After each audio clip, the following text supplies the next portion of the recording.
యోహాన్ గారు రాసినటువంటి సువార్త దగ్గరికి మనం వెళ్దాం. యోహాన్ గారు రాసినటువంటి సువార్త ఎన్ని అధ్యాయాలు ఉన్నాయి? 21 అధ్యాయాలు ఉన్నాయి. మామూలుగా సైకాలజీలో ఏమంటారంటే 21 డేస్ ఏదైనా అలవాటును మనం పాటిస్తే అది మనకు అంతర్భాగం అయిపోద్ది. అంటే 21 రోజులు మనం క్రమం తప్పకుండా ఏదైనా ఒక పని చేయటాన్ని మనం అలవాటు చేసుకుంటేనంట ఆ తర్వాత ఏం జరుగుతుందంటే అది మనకు మన లైఫ్లో పార్ట్ అయిపోద్ది. 21 రోజులు మీరు నిజంగా కన్సిస్టెంట్గా బైబిల్ చదివినటువంటి వారుగా మీరుంటే తర్వాత మీరు బైబిల్ చదవకపోతే మీకు చాలా ఇబ్బంది ఉంటుంది. అయ్యో నేను బైబిల్ చదవలేదు అనేటువంటి ఇబ్బంది మీకు కలుగుతుంది. అంటే 21 రోజులు చాలా ప్రాముఖ్యంగా సైకాలజీలో కనబడుతుంది, మనస్తత్వ శాస్త్రంలో కనబడుతుంది. సో ఈ 21 అధ్యాయాలు కూడా మీరు క్రమం తప్పకుండా చదివింటే మీకు ఒక అలవాటు ఏర్పడిపో ఉంటుంది. ఏంటి అలవాటు అంటే ప్రతిరోజు కూడా బైబిల్ చదివేటువంటి అలవాటు మీకు అలవాటు పడుతుంది. సో ప్రతిరోజు బైబిల్ చదవటం అనేది చాలా ప్రాముఖ్యమైన అంశం. అయితే ప్రతిరోజు బైబిల్ చదవటానికి ఎంత ప్రాముఖ్యమో దాన్ని చదివే విధానం కూడా అంతే ప్రాముఖ్యం. చదవటం ప్రాముఖ్యమని ఎంతమంది క్యాలెండర్లో వాక్యాలు చదవరు? చదవటం ప్రాముఖ్యమని క్యాలెండర్లో ఒక వాక్యం చదివేస్తారు. ఎంతమంది రోజుకు ఒక అధ్యాయాన్ని చదువుతారు? ఒకరోజు ఒక అధ్యాయాన్ని చదువుతారు. కొంతమంది రోజుకు ఒక వచనాన్నే. ఇప్పుడు మీకు ఇంకా సౌలభ్యం కోసం ప్రతిరోజు డైలీ ప్రామిసెస్ లేకపోతే డైలీ వాగ్దానాలు వచ్చిన తర్వాత ఆ వాగ్దానానికో లేకపోతే ఆ ప్రామిస్కి మాత్రమే బౌండ్ అవుతున్నారు. కానీ బైబిల్ ప్రతిరోజు చదవమన్నాడు దేవుడు. ఎలా చదవమన్నాడు? అధ్యాయం కింద అయితే చదవమని చెప్పలేదు. అధ్యాయం కింద చదివేటువంటి అలవాటు ఎవరిదంటే ఎలిమెంటరీ స్కూల్ వాళ్ళు. ఎవరిది అది? Elementary school. ఇప్పుడు మనం ఏ స్కూల్కి వెళ్ళాలంటే హై స్కూల్కి వెళ్ళాలి. అధ్యాయం చదివేటువంటి దశ నుంచి బైబిల్ని మరో కోణంలో చదివే దశకు హై స్కూల్కి మనం వెళ్ళాలి. రెగ్యులర్గా చదివిన వాళ్ళు మీరు ఉండొచ్చు ఇక్కడ, లేదంటే మన క్రిస్టియన్ లైఫ్లో ఏదో ఒకసారి యోహాను సువార్త చదివి పూర్తిగా చదివే ఉంటారు. కాబట్టి ఒక ప్రశ్న అడుగుతాను నేను. యోహాను సువార్త పుస్తకం రాయటం అనుకున్న ఉద్దేశం ఏంటో మీకు తెలుసా? ఏదైనా మనం చేసేటప్పుడు మనకి ఏం తెలియాలంటే ఉద్దేశం తెలియాలి, పర్పస్ తెలియాలి. ఫోన్ ఎందుకు చేశారంటే ఏం చెప్తాం మనం? ఫోన్ ఎందుకు తయారు చేశారు? వాడికో ఉద్దేశం ఉంది, ఇది ప్రజలకు ఈ రకంగా ఉపయోగపడాలి. మనం భోజనం ఎందుకు చేస్తామంటే దానికి ఉద్దేశం ఉంటుంది. దేనికైనా ఉద్దేశం ఉంటుంది. ఉద్దేశం లేనిదల్లా ఏంటంటే బైబిల్ చదవడానికి. అలా చదువుకుంటూ వెళ్ళిపోతాం. పాస్టర్ అనుకో, ఉదాహరణకి పాస్టర్ గారు అనుకో, వాక్యం చెప్పడానికి ఆయన చదవాలి. మీరు అనుకో బైబిల్ క్విజ్ల కోసం చదవాలి. ఏమండి దేనికోసం మీరు చదువుతారు? ఫస్ట్ మీరు ఏంటంటే ఉద్దేశం. ప్రతి పుస్తకం వెనుక కూడా ఒక ఉద్దేశం ఉంటుంది. ఎన్ని పుస్తకాలు ఉన్నాయి బైబిల్లో? 66 ఉద్దేశాలు ఉంటాయి. ప్రతి పుస్తకం వెనక కూడా ఒక ఉద్దేశం ఉంటుంది. ఎప్పుడైతే ఉద్దేశం మనకు అర్థమవుతుందో, పర్పస్ మనకు అర్థమవుతుందో ఆ పుస్తకాన్ని ఎక్కువగా మనం చదువుతాం. నాకు ఇష్టమైన పుస్తకం ఏంటో తెలుసా? బైబిల్లో ప్రసంగి గ్రంథం బాగా ఇష్టం నాకు. ఎందుకు ఇష్టం? అంతా వేస్ట్. ఎంత చేసినా అంతా నాకు వేస్ట్ ఇష్టం కాబట్టి నాకు ప్రసంగి గ్రంథం నాకు ఇష్టం. సో అలాగా దాని ఉద్దేశం మనకు తెలిసినప్పుడు మీకు ఏం అనిపిస్తుంది అంటే ఈ బుక్ నేను పలానా పర్టికులర్ టైంలో చదవాలి. ఏ టైంలో చదువుతారు? ఇప్పుడు బాధలో ఉన్నప్పుడు సంఖ్యాకాండం తీశారనుకోండి, బాధ ఎక్కువైపోద్ది. లేవికాండం తీశారనుకోండి, ఎందుకు వచ్చిన బాధని ఆత్మహత్య చేసుకుంటూ వెళ్ళి ఎందుకు వచ్చిన తలకాయ నొప్పి. సో మీరు బాధలో ఉన్నప్పుడు మీ బాధకు ఓదార్పు కలగాలంటే ఏ పుస్తకం చదవాలో మీకు తెలియాలి. మీకు లైబ్రరీకి వెళ్ళిన అలవాటు ఉందా? ఎప్పుడైనా లైబ్రరీకి వెళ్ళారా? లైబ్రరీ కంటే అంబేద్కర్ లైబ్రరీలో ఖాళీగా ఉండి అలాంటి లైబ్రరీలు కాదు. ఎప్పుడైనా మీరు కాకినాడ వెళ్ళినా, వైజాగ్ వెళ్ళి బీచ్ చూసారా? ఎప్పుడైనా ఎవరైనా బీచ్ చూసారా? వైజాగ్లో బీచ్ చూసారా? వెళ్ళారా? ఓకేనా? కాకినాడ వెళ్ళినప్పుడు కాకినాడలో కూడా బీచ్ ఉంటుంది. కాకినాడ బీచ్ ఎప్పుడైనా చూసారా? కాకినాడలో ఒక లైబ్రరీ ఉంటుంది. కాకినాడలో పెద్ద లైబ్రరీ ఉంటుంది. వైజాగ్లో కూడా పెద్ద లైబ్రరీ ఉంటుంది. ఎప్పుడైనా అక్కడికి వెళ్ళాలని మీకు ఆలోచన వచ్చిందా? వెళ్ళారా లేదా అని అడగ ఆలోచన వచ్చిందా? తర్వాత మీ పిల్లలు పెద్ద అయిన తర్వాత ఆ పని చేయాలి.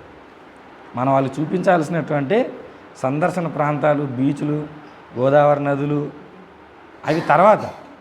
కానీ ప్రాముఖ్యంగా వాళ్ళకి మనం ఏం చూపించాలంటే లైబ్రరీలు చూపించాలి. ఎందుకు లైబ్రరీ చూపించాలంటే లైబ్రరీకి వెళ్ళిన తర్వాత లైబ్రరీలో ఒక పద్ధతి ఉంటుంది. అక్కడ మనం మాట్లాడకూడదు, ఏం చేయకూడదు అక్కడ మనం అక్కడ మరొక పద్ధతి ఉంటుంది. పుస్తకాలు ఉంటాయి, ఏ పుస్తకాలు ఎక్కడ కావాలో దానికి ఆర్డర్ ఉంటుంది. ఏదో మన ఇంట్లో పెట్టినట్టు ఇసురు కొట్టినట్టు ఎక్కడ పడితే అక్కడ పుస్తకాలు ఉండవు. ఇప్పుడు నీకు సైకాలజీ పుస్తకాలు కావాలనుకో ఆ కార్నర్కి వెళ్ళిపోవాలి, చరిత్ర పుస్తకాలు కావాలనుకో ఈ కార్నర్కి వెళ్ళాలి, ఓకేనా. దేవుని పుస్తకాలు ఏదైనా కావాలనుకోండి అక్కడికి వెళ్ళాలి, దేశభక్తుల పుస్తకాలు కావాలనుకోండి ఇక్కడికి వెళ్ళాలి, ఒక ఆర్డర్ ఉంటుంది. బైబిల్ కూడా ఒక లైబ్రరీ లాంటిది. బైబిల్ లాంటిది లైబ్రరీ లాంటిది, కలెక్షన్ ఆఫ్ బుక్స్ అంటారు, అది పుస్తకాల సమూహం. ఈ సమూహంలోనికి మనం వెళ్ళి ఏది నచ్చితే అది తీసుకొని చదవటం కాదు. తెలివి ఎక్కువ అంటే ఏది నచ్చితే అది తీసుకోవటం కాదు, ఏది ఏ పర్పస్కో అది గమనించి తీసుకొని కలవటం అనేది ముఖ్యమైన పని. ఎన్ని పుస్తకాలు ఎన్నిసార్లు చదివేసామన్నది గొప్ప విషయం కాదు. పర్పస్ మనకు తెలిసి మనం చదివితే అందులో నుంచి మనం అవసరమైనటువంటి విషయాలను మనం వెలికి మనం తీసుకోగలుగుతాం. 21 అధ్యాయాలు చదివిన తర్వాత ఇందులో ఉన్న పర్పస్ అందులోనే ఉంది. ఎక్కడుంది అది? బైబిల్లోనే ఉంది. యోహాను సువార్తలోనే దాని ఉద్దేశం చెప్పాడు ఆయన శిష్యుడు. ఏమి నేను ఎందుకు రాస్తున్నానంటే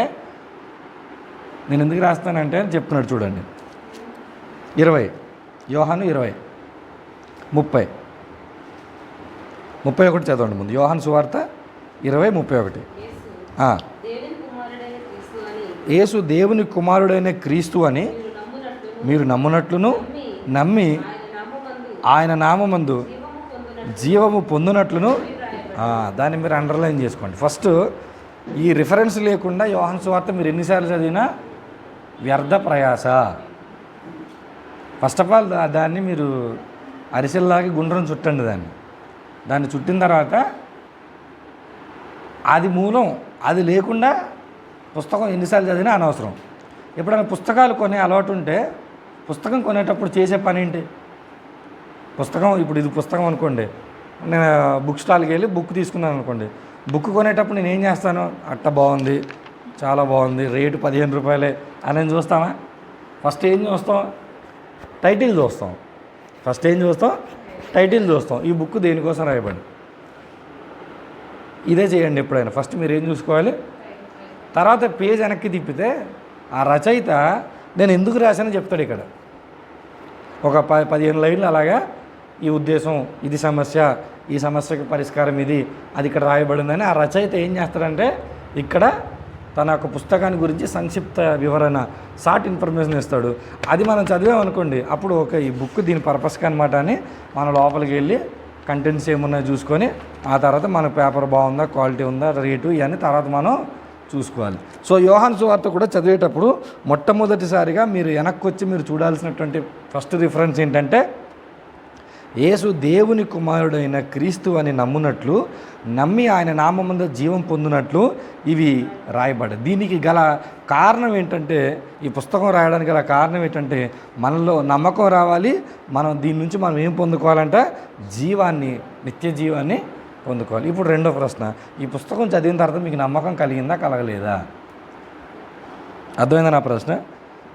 ఈ పుస్తకం చదివిన తర్వాత మీకు నమ్మకం కలిగిందా, కలగలేదు? ఈ పుస్తకం చదివిన తర్వాత మనకు నమ్మకం రావాలి. ఏంటా నమ్మకం అంటే, దేవుడిని నేను నమ్మితే దేవుడు నాకు నిత్య జీవితాన్ని ఇస్తాడు.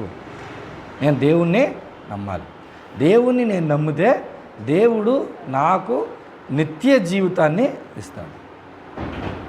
అది నాకు ఎలా అర్థమవుద్దంటే, ఈ పుస్తకాన్ని చదివిన తర్వాత నాకు అర్థమవుద్ది. 30వ వచనం చూడండి. మరియు అనేకమైన ఇతర సూచక క్రియలను యేసు తన శిష్యుల ఎదుట చేసెను, అవి ఈ గ్రంథమందు రాయబడలేదు. ఈ గ్రంథమందు ఏమైందంట? అవి రాయబడలేదు. కానీ యేసు ప్రభు ఏం చేశాడంట? అనేకమైన ఇతర సూచక క్రియలు చేశాడు. ఆయన అనేకమైన ఇతర సూచక క్రియలు చేసిన తర్వాత యోహాను అనేటువంటి శిష్యుడు ఏం చేశాడంటే కొన్ని విషయాలను తీసుకొచ్చి ఈ పుస్తకంలో రాసి ఆయన సెలెక్ట్ చేసుకున్నటువంటి సందర్భాలు, ఆయన రాసినటువంటి వివరణను బట్టి ఆయన చెప్పేటువంటి ఒక స్టేట్మెంట్ ఏంటంటే, ఇది చదివితే మీకు నమ్మకం వస్తుంది అన్నాడు. అంటే మీకు ఎప్పుడైనా దేవుడి మీద నమ్మకం పోయిందనుకోండి, ఎప్పుడు పోద్ది మన దేవుడి మీద నమ్మకం? మనం ఏదైనా అడిగినప్పుడు, మన కష్టం వచ్చినప్పుడు, అంటే ఇలాంటి సమస్యలు వచ్చినప్పుడు మనకు నమ్మకం పోద్ది. నమ్మకం పోతుంది నాలో అని తెలియగానే మీరు ఏం ఓపెన్ చేయాలి? జ్వరం వస్తుందని కానీ మరి ఏం ఓపెన్ చేస్తారు? డోలో 650 ఓపెన్ చేస్తారు కదా. అలాగా మీకు డోలో 650 ఏంటంటే యోహాను సువార్త. లేదు నాకు విశ్వాసం చాలా తక్కువ ఉంది అందరితో పోలిస్తే. ఎప్పుడైనా అలా భావించుకున్నామా నాలో విశ్వాసం అందరితో పోలిస్తే తక్కువ అని? ఎప్పుడైనా అలాంటి ఆలోచన వస్తుందా మనకి? లేదు నేను అందరికంటే విశ్వాసంలో కొంచెం ఎక్కువగా నేను ఉండాలి, విశ్వాసుల జాబితాలో నా స్థానం ఎక్కువ ఉండాలంటే మీరు చదవాల్సినటువంటి ఒక పుస్తకం ఏంటో తెలుసా? యోహాను సువార్త. ఒక విచిత్రం ఏంటంటే యోహాను సువార్త ఇన్నిసార్లు చదివిన వాళ్ళకి మళ్ళీ యోహాను సువార్త గురించి చెప్పాలంటే చాలా కష్టమైన పని. ఎందుకంటే ఆల్రెడీ మీరు అంతగా చదివారు కాబట్టి మళ్ళీ చెప్పాలంటే కొంచెం కష్టమే. కానీ చిన్న సాహసం నేను చేస్తున్నాను, ఓకేనా? యోహాను సువార్త ఎలా స్టార్ట్ అయ్యింది, ఎలా ఎండ్ అయింది? యోహాను సువార్త ఎలా స్టార్ట్ అయింది, ఎలా అని బాగా పాపులర్ రిఫరెన్స్ యోహాను సువార్తలు ఏంటి? బాగా ప్రపంచవ్యాప్తమైపోయిన రిఫరెన్స్ ఒకటి ఉంటుంది యోహాను సువార్తలు. ఏంటది? దేవుడు లోకమును ఎంతో ప్రేమించాడు కాబట్టి తన కుమారుని మనకు అనుగ్రహించాడు. బాగా పాపులర్ అయినటువంటి రిఫరెన్స్. యోహాను సువార్త ఎలా స్టార్ట్ అయిందంటే ప్రేమతో స్టార్ట్ అయింది. ఎవరి ప్రేమతో స్టార్ట్ అయింది? దేవుని ప్రేమతో స్టార్ట్ అయింది. దేవుని ప్రేమతో స్టార్ట్ అయినటువంటి సువార్త మనిషి ప్రేమతో ఎండ్ అయింది. ఆ పాయింట్ రాసుకోండి. దేవుని ప్రేమతో సువార్త స్టార్ట్ అయింది, అదే యోహాను సువార్త పుస్తకం స్టార్ట్ అయింది. ఎండ్ అవటం మాత్రం దేంతో ఎండ్ అయిందంటే మనిషి ప్రేమతో ఎండ్. చూడండి ఒకసారి 21లోనికి మనం వెళ్దాం. 21లోనికి 15వ వచనం చూద్దాం. 21:15.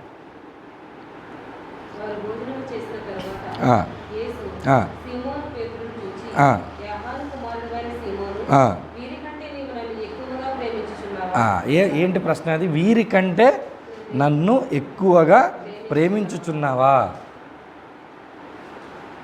ప్రారంభమేమో దేనితో ప్రారంభించబడింది? దేవుడు లోకాన్ని ఎంతో ప్రేమించాడు. ప్రేమించినటువంటి ఆయన తన కుమారుణ్ణి మనకు ఇచ్చేశాడు. ముగింపు ఎలా వచ్చిందంటే యోహాను కుమారుడైన సీమోను, వీరికంటే నీవు నన్ను ఎక్కువగా ప్రేమించున్నావా? సో ఈ పుస్తకం చివరికి వచ్చేసరికి పేతురుని అడిగిన ప్రశ్నే మనల్ని మనం అడగాలి. ఇక్కడ కూర్చున్న మిమ్మల్ని మీరు ఏమనుకోవాలి? ఇక్కడ ఉన్న వారందరికంటే నేను ఎక్కువగా దేవుణ్ణి ప్రేమిస్తున్నానా? మా చర్చిలో అందరికంటే దేవునికి నేను ఎక్కువగా ప్రేమిస్తున్నాను. ఫాలో క్రైస్ట్ ఫెలోషిప్లో ఉన్న విమెన్స్ అందరికంటే నేను ఎక్కువ దేవుణ్ణి ప్రేమిస్తున్నాను. అంతర్వేది క్రిస్టియన్స్ అందరికంటే నేను దేవుణ్ణి ఎక్కువగా. యోహాను యొక్క మెయిన్ ఇంటెన్షన్ ఏంటంటే దేవుడు మనల్ని ప్రేమించి ఈ లోకంలోనికి వచ్చాడు, మనం ప్రేమించి దేవుని దగ్గరికి వెళ్ళాలి. అది పోర్ట్రే చేసే ప్రయత్నం చేస్తున్నాడు ఈ పుస్తకంలో. అది ఆయన చెప్పే ప్రయత్నం చేస్తున్నాడు. ఆయన స్టోరీ అంతా ఈ యోహాను సువార్తలో ఉన్న స్టోరీ అంతా ఎలా వెళ్తుంటుందంటే దేవుడు నిన్ను ప్రేమించాడు, నువ్వు దేవుని దగ్గరికి, ఇది మీరు లైన్లో పెట్టుకోండి. దేవుడు నిన్ను ప్రేమించాడు, నువ్వు దేవుని దగ్గరికి వచ్చి దేవుని నీవు ప్రేమించాలి. ఇది మేజర్గా ఎవరి యొక్క ఉద్దేశం అంటే సువార్తికుడైనటువంటి రచయిత అయినటువంటి యోహాను గారి యొక్క ప్రధానమైన ఉద్దేశం. నేను 2 విషయాలు చెప్పాను ఇక్కడ మీకు. ఒకటి, ఎందుకు చదవాలో చెప్పాను, ఓకేనా? 2, ఆయన ఎలా స్టార్ట్ చేశాడో ఎలా ఎండ్ చేశాడో చెప్పాను. ఎప్పుడైనా గుర్తుపెట్టుకోండి, మనం చదవటాన్ని మనకు ఉద్దేశం ఉండాలి. మనకే ఉద్దేశం? ఇది ఎందుకు నేను చదవాలి. రెండోది, చెప్పానికి ఉద్దేశం ఉండాలి, ఇది ఎందుకు నేను చెబుతున్నాను. ఇప్పుడు ఏమవ్వాలంటే ఈ 2 మ్యాచ్ అవ్వాలి. చెప్పిన ఆయన ఆలోచనకి చదివిన మన ఆలోచనకి మ్యాచ్ అయితే ఒరిజినల్ మీనింగ్ అనేది వస్తుంది. ఈరోజు ఎందుకు బైబిల్ మీద ఇన్ని తప్పుడు అభిప్రాయాలు ఉన్నాయంటే రాసిన ఆయన ఒక మాట అనుకుంటే చదివిన ఆయన ఒక మాట అనుకొని ఆయన ఒక మాట చెప్తే అర్థమైనడు ఒకలా అర్థమవుతుంది. అర్థమైందా మీకు? చివరికి అర్థమైనోడికి చదివినవాడు ఇది కూడా కాదు, వాడికి అర్థమైనట్టు వాడు అర్థం చేసుకుంటాడు, వీడికి అర్థమైనట్టు వీడు చెప్పేస్తాడు, వీడికి అర్థమైనట్టు వీడు. బట్ అది కాదు. ఇక్కడ మెయిన్ ఇంటెన్షన్ ఏంటంటే మనం ఎవరు రాశారో, ఆయన ఎందుకు రాశాడో మనకు తెలియాలి, నేను ఎందుకు చదువుతున్నానో ఆ అవుట్పుట్ నాకు వచ్చిందో లేదో చదవాలి. యోహాను సువార్త అయిపోగానే నా మనసుకు రావాల్సినటువంటి ఒక ఆలోచన ఏంటంటే నేను దేవుణ్ణి విశ్వసించాలి, నేను దేవుని పైన నమ్మకాన్ని నేను కలిగి ఉండాలి. దేవుని పైన విశ్వసించిన వాడు, దేవుని పైన నమ్మకం కలిగిన వాడే ఏం చేస్తాడంటే దేవుని ప్రేమిస్తాడు. ఎవడు పడతాడు? ప్రేమించలేడు. ప్రేమ కంటే ముందు ఏముండాలి? ట్రస్ట్ ఉండాలి, నమ్మకం ఉండాలి. దేవుని నమ్మకుండా మీరు ప్రేమించలేరు. నమ్మించడానికి మేము ఏమి ఇస్తాం? డైరీ మిల్క్ చాక్లెట్ ఇస్తాం, దానికే నమ్మేస్తుంటారు. నమ్మకానికి ఒక చిన్న ఫ్లవర్కే నమ్మేస్తుంటారు. ఇది మనుషుల మధ్య ప్రేమలో జరిగేటువంటి చిన్న చిన్న సున్నితమైన విషయాలకి నమ్మితే, దేవుని నమ్మాలంటే దేవుడు మనకి ఏమి ఇవ్వాలనుకున్నాడంటే తన ప్రాణాన్నే. ఎందుకో తెలుసా? మీ నమ్మకాన్ని, నా నమ్మకాన్ని పొందుకోవడానికి ఆయన చెల్లించినటువంటి వెల ఏంటంటే తన ప్రాణం. అప్పుడు ఆయన అడుగుతున్నాడు, నేను ప్రాణం ఇచ్చేసాను మీ నమ్మకాన్ని పొందుకోవడానికి, సో ఇప్పుడు మీరు నన్ను ఏం చేయాలంటే మీరు నన్ను ప్రేమించాలి. అది ప్రధానమైనటువంటి ఉద్దేశం. 21 అధ్యాయాలు ఉన్నాయి. ఈ 21 అధ్యాయాలు ఇందాక నేను చెప్పినట్టుగా అధ్యాయ విభజనలో మీరు చదివితే ఒక విషయం మీకు అర్థమవుదు. ఏ విషయం అర్థమవుదు? సారాంశం మీకు అర్థమవుదు. మరలానే చెప్పు, అధ్యాయ విభజనతో మీరు చదివితే మీకు సారాంశం అర్థం కాదు. అప్పుడు వెంటనే మీకు వచ్చే ఆలోచన ఏంటంటే, కాబట్టి అధ్యాయ విభజన నేను చదవను అన్నావు అనుకో, అధ్యాయ విభజనతో చదవకపోతే అసలు విషయం నీకు అర్థం కాదు. యోహాను సువార్త ఈ ఒక్కరోజు చదివండి అని మీకు ఇస్తే మీరు చదువుతారా?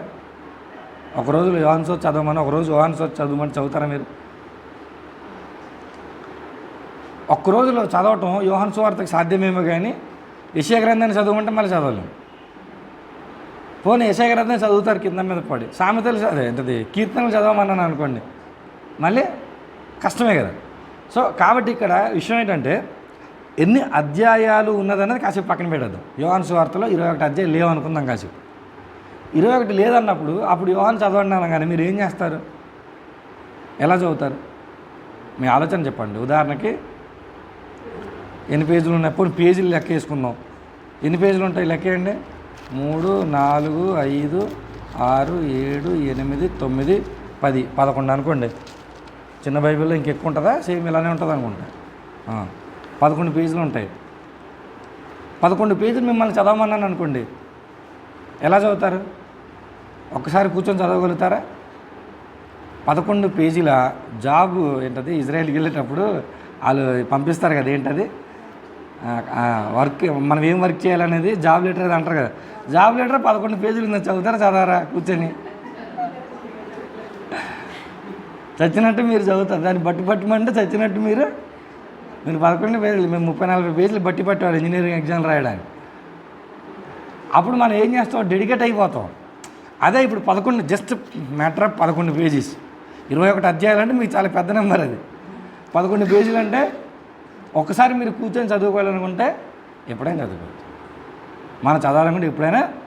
అయితే నేను చెప్పే మాట ఏంటంటే అధ్యాయాలుగా విభజించింది మన సౌలభ్యం కోసం. ఎందుకంటే చెప్పేవాడు మధ్యలో చెప్తుంటే ఎత్తుక్కోలేరు కాబట్టి సౌలభ్యం కోసం మన కొరకు విభజించారు. కానీ ఫస్ట్ నేనేం చెప్తానంటే అధ్యాయాలుగా మీరు మీ డైలీ బైబిల్ స్టడీస్లో మీరు చదువుతున్నప్పటికీ కూడా అయిపోయిన తర్వాత మాత్రం బుక్ ఒకసారి చదవాలి మీరు. అర్థమైందా? పుస్తకం ఒకసారి మీరు చదవాలి. అప్పుడే దాని టోటల్ సారాంశం మీకు అర్థం. ఎందుకంటే ఒక్కొక్క అధ్యాయం మీరు చదివేది ఓవరాల్గా చదవడానికి. మీరు చాలా తెలివైన వాళ్ళు. అధ్యాయంగా నేను చదువుతాము, ఒక్కటే అశోక్ గారు చెప్తారని నా మీద నెట్టేయారు మీరు. అర్థమైందా? ఇప్పుడు నా బాధ ఏంటి? నేను మొత్తం చదవాలి, నేను మీకోసం, నా కోసం కాదు మళ్ళీ. సో ఇంకోసారి మీరు ఏం చేసుకుంటారంటే 21 అధ్యాయాలు అయిపోయిన తర్వాత అది అంటే ఫాలో క్రైస్ట్ మిమ్మల్ని అలా ఎంకరేజ్ చేయొద్దు, అలా ఏం బలవంతం చేయరు, మీరు సొంతంగా చదువుకోండి. అది మీ ఇష్టం. నేను మిమ్మల్ని ఏదైతే దీంట్లో క్రమంగా పాటించమని అనట్లేదు, మీ ఇష్టం. కానీ మీరు చదవండి. ఓవరాల్గా మీరు చదివితే, ఒక్కొక్క అధ్యాయం తర్వాత ఓవరాల్గా మీరు చదివితే అప్పుడు మీకు ఏమొస్తుందంటే ఒక బెస్ట్ అవగాహన వచ్చిన తర్వాత ఓవరాల్గా చదివిన దాన్ని విభజన చేసుకోవటం, మీకు పార్ట్లుగా విభజించుకోవటం మీకు అలవాటు అవుతుంది. ఎలా దాన్ని సెక్షన్స్ వైజ్గా డివైడ్ చేయాలి, ఎన్ని సెక్షన్స్కి డివైడ్ చేస్తే ఓవరాల్ మీనింగ్ నాకు అర్థమవుతుంది అనేటువంటి ఆలోచన మీకు కలుగుతుంది. ఒక విషయం చెప్తాను చూడండి, మీరు చాలా తెలివైన వాళ్ళు, చాలా అదృష్టవంతులు కూడా. ఇలా చదవాలని బైబిల్ నాకు చెప్పుంటే నేను స్టార్టింగ్లో ఎవరైనా నేను ఇంకా గొప్ప స్థాయిలో ఉందండి ఇలా చదవాలో చెప్పుంటే. కానీ మీరు ఎంత అదృష్టవంతులంటే ఎలా చదవాలో చెప్పేవారు మీకున్నారు, ఎలా చదవకూడదు చెప్పే సేవకులు కూడా మీ దగ్గరికి వచ్చి అప్పుడు ప్రసంగాలు చేసి వెళ్తుంటారు. రిఫరెన్స్ లేకుండా ప్రసంగాలు చేసినప్పుడు చప్పట్లు కొట్టి వెళ్ళుంటారు మీరు. అర్థమైందా? రిఫరెన్స్ ఎత్తకుండా ఆయన ప్రసంగం చేసినా చాలా బాగా అలా చెప్పకూడదు, అలా చేయకూడదు అనే విధానం కూడా మీ మధ్య అంతర్వేది క్రైస్తవులు పరిస్థితి ఎలా ఉంటుందంటే మీది మింగలేరు కక్కలేరు దేవుడి దగ్గర వెళ్ళినారు. అర్థమైంది? ఊపిరాడదంటారు చూడండి, ఎక్కువ తినేస్తే మనకి ఏమాడదు. ఒకరోజు మీకు దేవుడి దగ్గర ఎలా ఉంటుందంటే మీరు ఏం విన్నారో ఏం వినకూడదు తెలియని పరిస్థితుల్లోనికి వెళ్ళిపోతారు. కాబట్టి ఒక సామాన్య సేవకుడికి నేను చెప్పే చిన్న మాట, జరిగేవి మనం ఆపలేం, అవి జరగనివ్వండి. కానీ మీరు చేయాల్సింది ఏంటో తెలుసా? మీరు సొంతంగా చదవటాన్ని అలవాటు చేసుకోండి. ఒకటి, అధ్యాయాల వైజ్గా మీరు చదువుకుంటూ వెళ్ళిపోతే ఓవరాల్ సారాంశం మాత్రం మీ అంతటా మీరు చదువుకొని మీరు చేయాల్సిన ఒక ప్రాసెస్ ఏంటో దాన్ని విభజించుకోవాలి. దాన్ని ఏం చేయాలి? యోహాను సువార్తని 4 భాగాలుగా మనకు అర్థం కావటం కోసం 4 భాగాలు విభజించుకుందాం. ముందు ఆ విభజన మీరు రాసుకోండి. మొదటి పార్ట్ 1వ అధ్యాయం నుంచి 12వ అధ్యాయం వరకు. ఫస్ట్ పార్ట్ అని రాసుకోండి, ఇంగ్లీష్లో అయితే సింపుల్గా రాసుకుంటాం. ఫస్ట్ పార్ట్ చాప్టర్ 1 to 12, మొదటి అధ్యాయం నుంచి 12వ అధ్యాయం వరకు.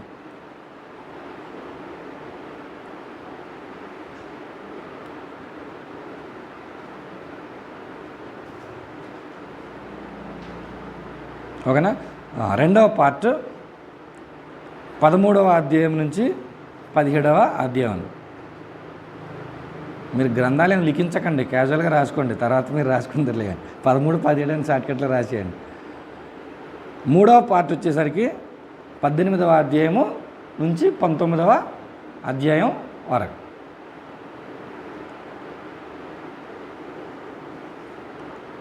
4వ పార్ట్ వచ్చేసరికి 20 నుంచి 21. ఎన్ని పాటలు వచ్చాయి? 4 భాగాలు వచ్చాయి. మొదటి భాగమేమో మొదటి అధ్యాయం నుంచి 12, రెండో భాగమేమో 13 నుంచి 17, మూడో భాగమేమో 18 నుంచి 19, నాలుగో భాగమేమో 20 నుంచి 21. ఇప్పుడు మీరు నిజంగా ఇలానే ప్రతి పుస్తకాన్ని చదివి మీ అంతటా మీరు మీకు అర్థమైనంత మేరకు, ఇది నేను ఏ పుస్తకంలో నేను చూసి నేను రాయలేదు, లేకపోతే ఎవరి దగ్గర విని నేను రాయలేదు, ఇది నా అండర్స్టాండింగ్, ఇది నా అవగాహన. ఇందులో ఒక అధ్యాయం అటు ఇటు తప్పు అయితే మళ్ళీ నేను కరెక్ట్ చేసుకుంటాను. నేను ఇది ఇచ్చింది బలగుద్దేశి బైబిల్ సొసైటీకి ఇచ్చి ఇలా విభజించమని నేను చెప్పడానికి ఏమి, నాకు అర్థం కావడానికి నేను విభజించుకున్న, మీకు అర్థమైనట్టుగా మీరు విభజించుకుంటారు, తప్పేం లేదు. కానీ పుస్తకాలను మాత్రం మీరు విభజించుకోవాలి. ఈ ఆలోచన పొరపాటున బైబిల్ సొసైటీ వాళ్ళకి ఇస్తే వాళ్ళు అది కూడా చేసి పెడతారు. అప్పుడు ఇంకా మనకి డాష్ వచ్చేస్తుంది. ఏమొస్తుంది? ఒళ్ళు బద్ధకం.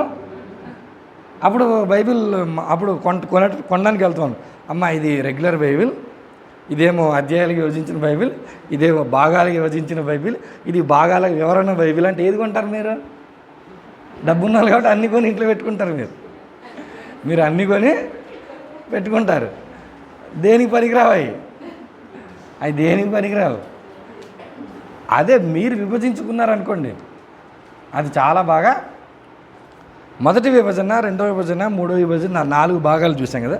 మొదటి విభజనకి ఒక పేరు పెడదాం. మామూలుగా మొదటి విభజనకు ఒక పేరు పెట్టుకుందాం క్యాజువల్గా.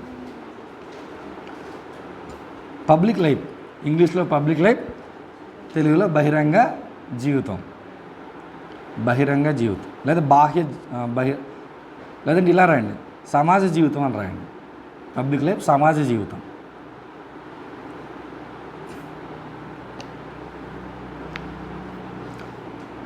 రాశారా? రెండవ భాగానికి ప్రైవేట్ లైఫ్,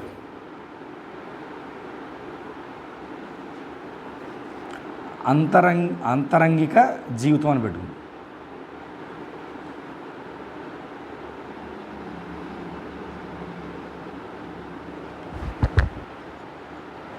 మూడవ భాగానికి ఏమంటారు? జీసస్ అరెస్ట్ అనే పదాన్ని తెలుగులో ఏమంటారు? యేసుప్రభుని అరెస్ట్ చేశారు, బంధించడం. యేసుప్రభుని బంధించడం అని రాసుకున్నాం.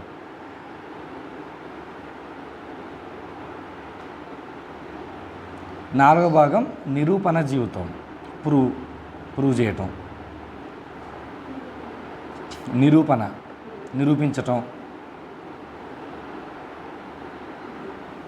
3 కనపడ్డాయి ఇక్కడ. 1 సమాజ జీవితం, 2 అంతరంగిక జీవితం, 3 యేసును బంధించటం, 4 నిరూపణ జీవితం. ఈ 4 విషయాలు 4 పదాలు చెప్పేసరికి మీకు ఏం అర్థమైనట్టు? మధ్యాహ్నం సచివాలయంలో మెనూలో ఏం పెడుతున్నారు అది అర్థమైనట్ట? ఏదో మీరే పిలుచుకుంటారు, మమ్మల్ని ఇంట్లో వాళ్ళని కూడా పిలవరు.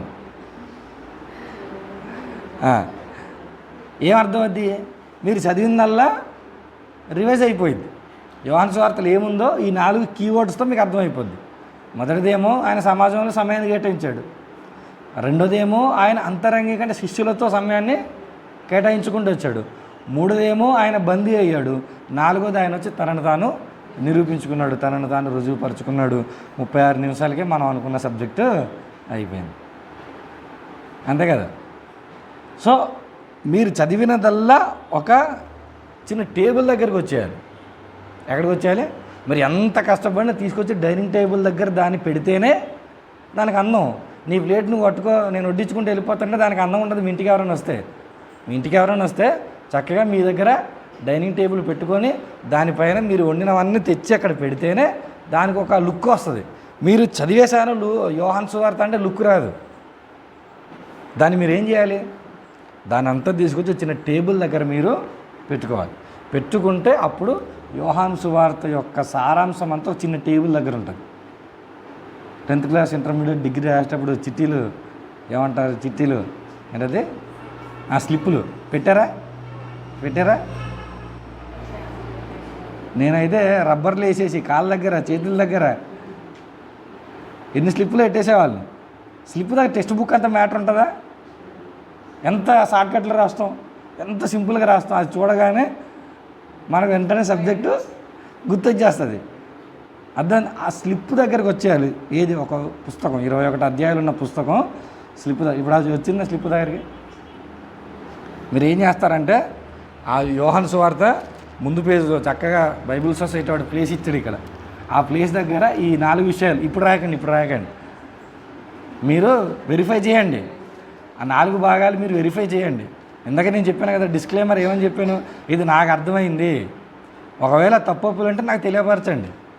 కానీ మీరు ఏం చేయాలి? ప్రతి పుస్తకాన్ని కూడా అలా మీరు చదువుకొని దాని భాగాలుగా చేసుకోగలిగితే ఏమొస్తుంది? మీకు ఒక సరైనటువంటి దృక్పథం వస్తుంది. ఇప్పుడు మొదటి భాగాన్ని చూద్దాం.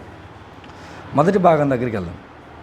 మొదటి అధ్యాయం నుంచి 12వ అధ్యాయాల వరకు ఉన్నటువంటి ఆ ప్రాముఖ్యమైన సంగతులను చూద్దాం. ఫస్ట్ ఇతర పుస్తకాలు ఎలా ఉంటాయి కాసేపు పక్కన పడదు. యోహాను సువార్త చదివేటప్పుడు మాత్రం ఈ సువార్త రాసిన విధానాన్ని బట్టి ఫస్ట్ మీరు జ్ఞాపకం చేసుకోవాల్సింది, ఇక్కడ ప్రముఖమైన వ్యక్తులు కొంతమంది ఉన్నారు. ఎవరున్నారు? ప్రముఖమైనటువంటి వ్యక్తులు. అది సైడ్ హెడ్లైన్ పెట్టుకోండి. ప్రముఖమైన వ్యక్తులు, ప్రామినెంట్ పీపుల్ మనకి ఇక్కడ కనబడుతున్నారు. ఈ ప్రముఖమైనటువంటి వ్యక్తులు, మొట్టమొదటి వ్యక్తి ఎవరు వస్తారంటే బాప్తిస్మం ఇచ్చు యోహాను. ఎవరు వస్తారు? బాప్తిస్మం ఇచ్చు యోహాను. ఏం చేసావయ్యా నువ్వు అంటే యోహాను ఏమంటాడు తెలుసా? నేనేం చేయలేదు, జస్ట్ పరిచయం చేశాను నేను అంటే. బాప్తిస్మం ఇచ్చు యోహాను ఏం చేశాడు? జస్ట్ పరిచయం. ఆయన పరిచయం లేకపోతే ప్రభు యొక్క ప్రస్తావన లేదు. మళ్ళీ తర్వాత ఆయన పరిచయం ఉంటేనే ప్రభు తర్వాత సమాజానికి వచ్చి కనబడుతున్నాడు. ఇప్పుడు ఆయన పరిచయం లేకుంటే ప్రభు ప్రస్తావన లేదు. ఎందుకంటే బాప్తిస్మం ఇచ్చు యోహాను లేఖనానుసారంగా వచ్చాడు. ఆయన నువ్వు ఎవరివయ్యా అంటే చెప్పిన సమాధానం ఏంటి? నేను ఒక సౌండ్ అన్నాడు, నేను ఒక శబ్దం. ఏ శబ్దం నువ్వు ఏం చేస్తావంటే, అదిగో ముందు ఆయన వస్తున్నాడు నా వెనకాల, ఆయన వస్తాడని నేను ఏం చేస్తాను? సౌండ్ చేస్తాను నేను. ఈ ప్రముఖమైనటువంటి వ్యక్తి యొక్క పెద్ద పని ఏంటంటే ప్రభువుని పరిచయం చేయటం. తర్వాత ప్రాముఖ్యమైనటువంటి వ్యక్తులు కొంతమంది వస్తారు. వాళ్ళందరూ ఎవరంటే శిష్యులు. శిష్యుల్ని దేవుడు ఎందుకు పిలిచాడు అని అంటే పరిచర్య చేయటానికి పిలిచాడు. ఈ 2 విషయాలు మనసులో పెట్టుకోండి. బాప్తిస్మం ఇచ్చు యోహానేమో పరిచయం చేయడానికి వచ్చాడు. శిష్యులు ఎందుకు వచ్చారంటే పరిచర్య చేయడానికి. గమనించండి, పరిచయం వేరు, పరిచర్య వేరు. పరిచయం అంటే ఏంటంటే, ఇదిగో పలానా వ్యక్తి ఈయన అని మిమ్మల్ని తీసుకొచ్చి నన్ను పరిచయం చేశారు. ఇప్పుడు రాజేష్ అన్న, జాన్ డేవిడ్ అన్న నన్ను మిమ్మల్ని ఇక్కడ పరిచయం చేయడం అనుకోండి. ఇప్పుడు నేనేం చేయాలి? ఇక్కడ పరిచర్య నేను చేయాలి. మీరు గుర్తుంచుకోవాల్సిన విషయం ఏంటంటే, ఈ సువార్త చదువుతున్నప్పుడు యోహాను యొక్క పరిచయం ఎలా చేశాడు ఆయన ప్రభువుని, అది మీకు తెలిస్తే మనం ఏం చేయగలుగుతాం తెలుసా? వేరే వాళ్ళకి మనం పరిచయం చేయగలుగుతాం ప్రభువుని. మనం వేరే వాళ్ళకి పరిచయం చేయడానికి మనం ఏమనుకుంటామంటే, వేరే వాళ్ళకి ఎవరినైనా ప్రభువుని పరిచయం చేయడం ఏమనుకుంటామంటే, అది చాలా పెద్ద పరిచర్య అనుకుంటాం. అది పరిచర్య కాదు, జస్ట్ పరిచయం. ప్రభువుని మనం వెళ్ళి వేరే వాళ్ళకి పరిచయం మనం. సో యోహాన్లో మనం ఏం చేయాలి? పరిచయం చేయాలి. ఆ తర్వాత శిష్యులు ఏం చేస్తారంటే, వాళ్ళు పరిచర్య. నికోదేము అనేటువంటి ఒక వ్యక్తి మాత్రం కనబడతాడు. నికోదేము యేసు ప్రభు దగ్గరికి వచ్చి ఆయన ఏమడుగుతాడంటే,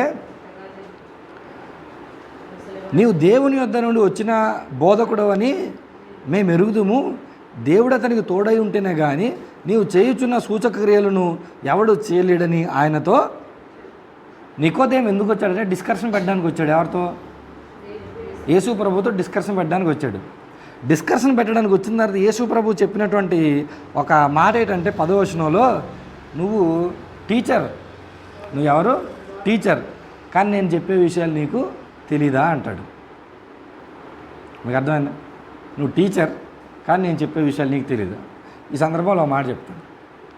మీకు చాలా విషయాలు తెలిసి మీరు ఒక చోటికి వాక్యం చెప్పడానికి రమ్మని ఎవరైనా పిలిస్తే నాకు తెలుసు అనుకొని మీరు ఎప్పుడు అనుకోకండి. మీకు తెలుసు, కానీ అక్కడికి వెళ్ళాక మీకు అర్థమవుతుంది, ఓహో ఈ విషయం నాకు తెలీదా. కాబట్టి ఎప్పుడు కూడా నాకు తెలుసు అనుకోకండి. ఈయన కూడా వచ్చాడు, నికోదేము వచ్చి నేను బోధకుడిని, ఈయన కూడా బోధకుడు, కొంచెం కాఫీ టీలు ఏమైనా తాగుతా మాట్లాడుకుందాం అని వచ్చిన తర్వాత ఆ బోధకుడు తెలిసింది ఏంటంటే, నాకేం తెలియదు రా, నాకేం తెలియదని ఈ బోధకుడు దగ్గర దేవుడు చెప్పినటువంటి ఒక మెయిన్ విషయం ఏంటంటే న్యూ లైఫ్, నూతన జీవిత ప్రస్తావన ఈయన దగ్గరికి తీసుకొచ్చాడు. ఈ విషయాన్ని మీరు మనసులో పెట్టుకోండి. నూతన జీవిత ప్రస్తావన మనసులో పెట్టుకోండి, తర్వాత మనకు వస్తుంది. ఇక్కడ మరొక ప్రముఖమైనటువంటి వ్యక్తి, ఒక స్త్రీ కనబడుతుంది. ఆమె ఎవరు? సమరయ స్త్రీ. సమరయ స్త్రీ దగ్గరికి యేసు ప్రభు ఒక అవసరతను అడిగాడు, ఒక నీడ్ అడిగాడు. ఏంటా నీడ్? నాకు వాటర్ ఇస్తావా, దాహం వేస్తున్నాను, ఫిజికల్ నీడ్, నాకు వాటర్ ఇస్తావా అంటే సమరయ స్త్రీ నీళ్ళు ఇచ్చిందా? ఆయన తాగాడా? ఆమె నీళ్ళు ఇచ్చిందా? ఫస్ట్ ఆయన తాగాడా?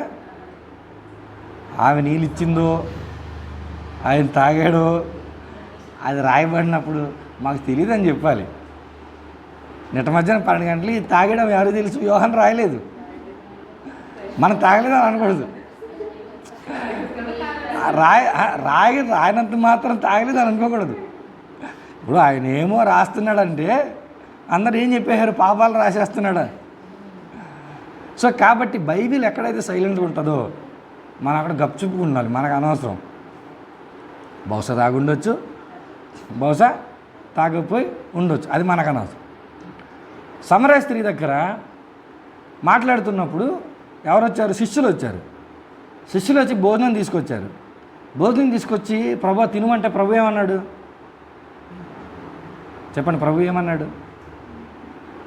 32 భుజించుటకు మీకు తెలియని ఆహారం నాకుంది. ఏమన్నా? నాకు ఆల్రెడీ లంచ్ ప్రిపేర్ అయిపోయిందిరా బాబు, మీకు అది తెలియదు అంతే అన్నాడు. ఇక్కడ 2 విషయాలు ఆలోచించాడు. శిష్యులకు దేవుడు వచ్చిన పని తెలీదా? శిష్యులకు దేవుడు వచ్చిన పని, ఇప్పుడు ఆయన ఎందుకు వచ్చాడో, ఎందుకు తిరుగుతున్నాడో అన్నీ శిష్యులకు తెలుసు. కానీ నేనేమన్నాడు? మీకు తెలీదు, నా దగ్గర ఒక ఆహారం ఉందని అని అన్నాడంటే శిష్యులకు తెలీదా అని అంటే ఇలా తెలీదనే చెప్పవచ్చు.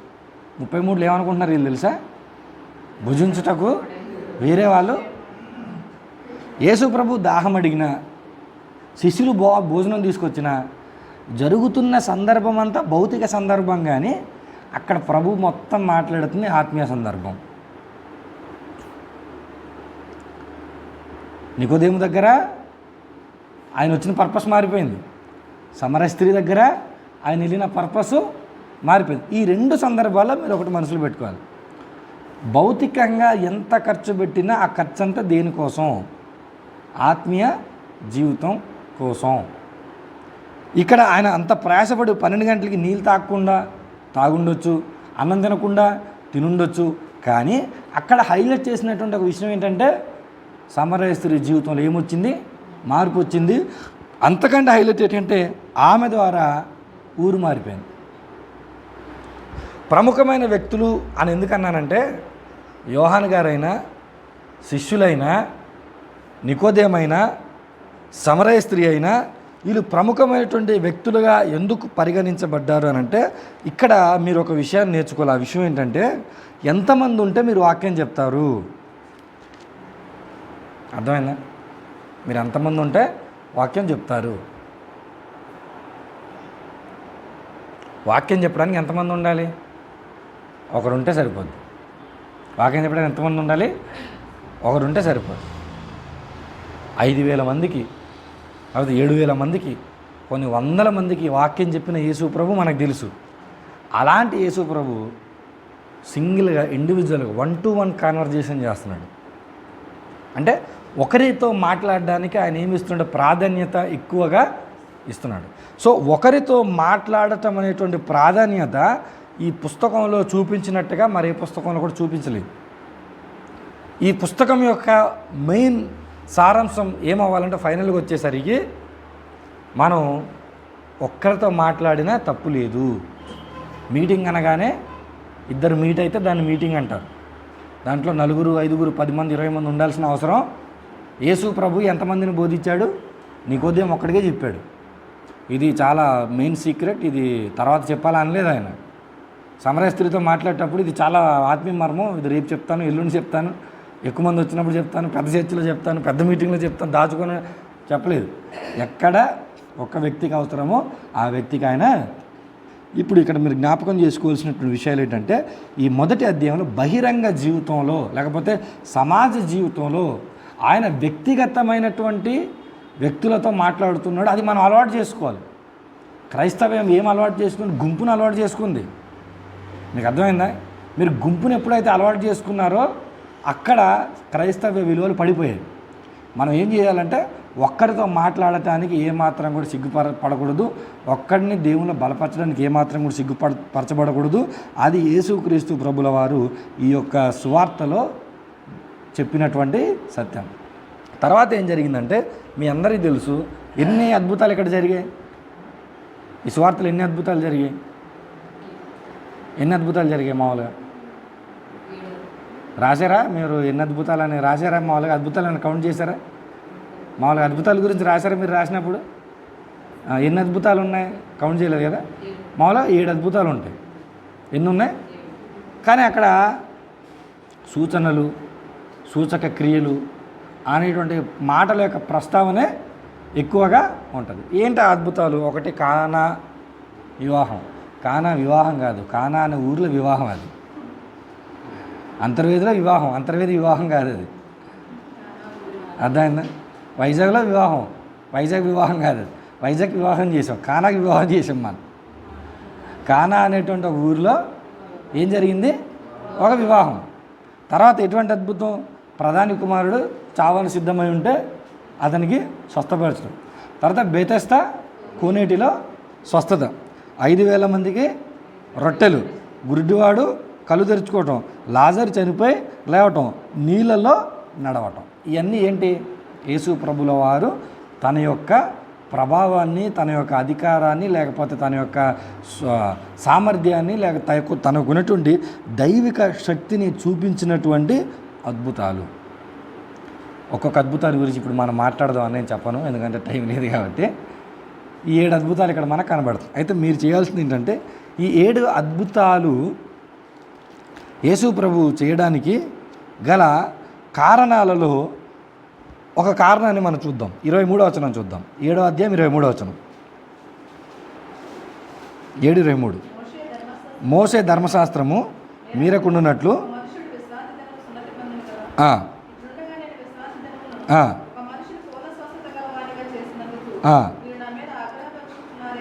ఇక్కడ వీరికి కోపం వచ్చింది. ఎందుకు? ఒక వ్యక్తిని విశ్రాంతి దినాన పూర్ణ స్వస్థత ఆయన చేశాడు. కానా అనేటువంటి ఒక ఊరిలో అద్భుతం చేశాడు. బెతెస్దా అనేటువంటి కోనేటిలో అద్భుతం చేశాడు. ఈ అద్భుతాల వెనుక దేవునికి ఒక ఆలోచన ఉంది. ఆ ఆలోచన ఎవరికి నచ్చలేదు తెలుసా? అప్పుడున్నటువంటి సమాజానికి నచ్చలేదు. సమాజానికి నచ్చక వాళ్ళు ఏం చేశారంటే దేవుని పైన వ్యతిరేకతను వాళ్ళు తీసుకొని వచ్చారు. ఒక విషయం ఆలోచించండి, ఈ కార్యాలు చేయకపోతే ఆయన వ్యతిరేకత రాదు. ఈ కార్యాలు చేయకపోతే ఆయనకి వ్యతిరేకత రాదు. కానీ ఆయన ఏం చేశాడు తెలిసి ఈ కార్యాలు చేశాడు. చేసిన కార్యాల వల్ల వ్యతిరేకత వచ్చింది. వ్యతిరేకత వచ్చినటువంటి వాటిని తీసుకొచ్చి ఎవరు రాస్తున్నారు అని అంటే యోహాను భక్తుడు రాస్తున్నాడు. అంటే వ్యతిరేకత రావచ్చు, వచ్చినా సరే మనం ఏం చేయాలి? పనులు మాత్రం మానకూడదు. అది ఈ సువార్త యొక్క సారాంశం. ప్రముఖమైన వ్యక్తులను చూసాం, అక్కడ జరిగిన దేవుడు చేసిన సూచక్రియలు కూడా మనం చూసాం. ఇప్పుడు మూడో చూద్దాం.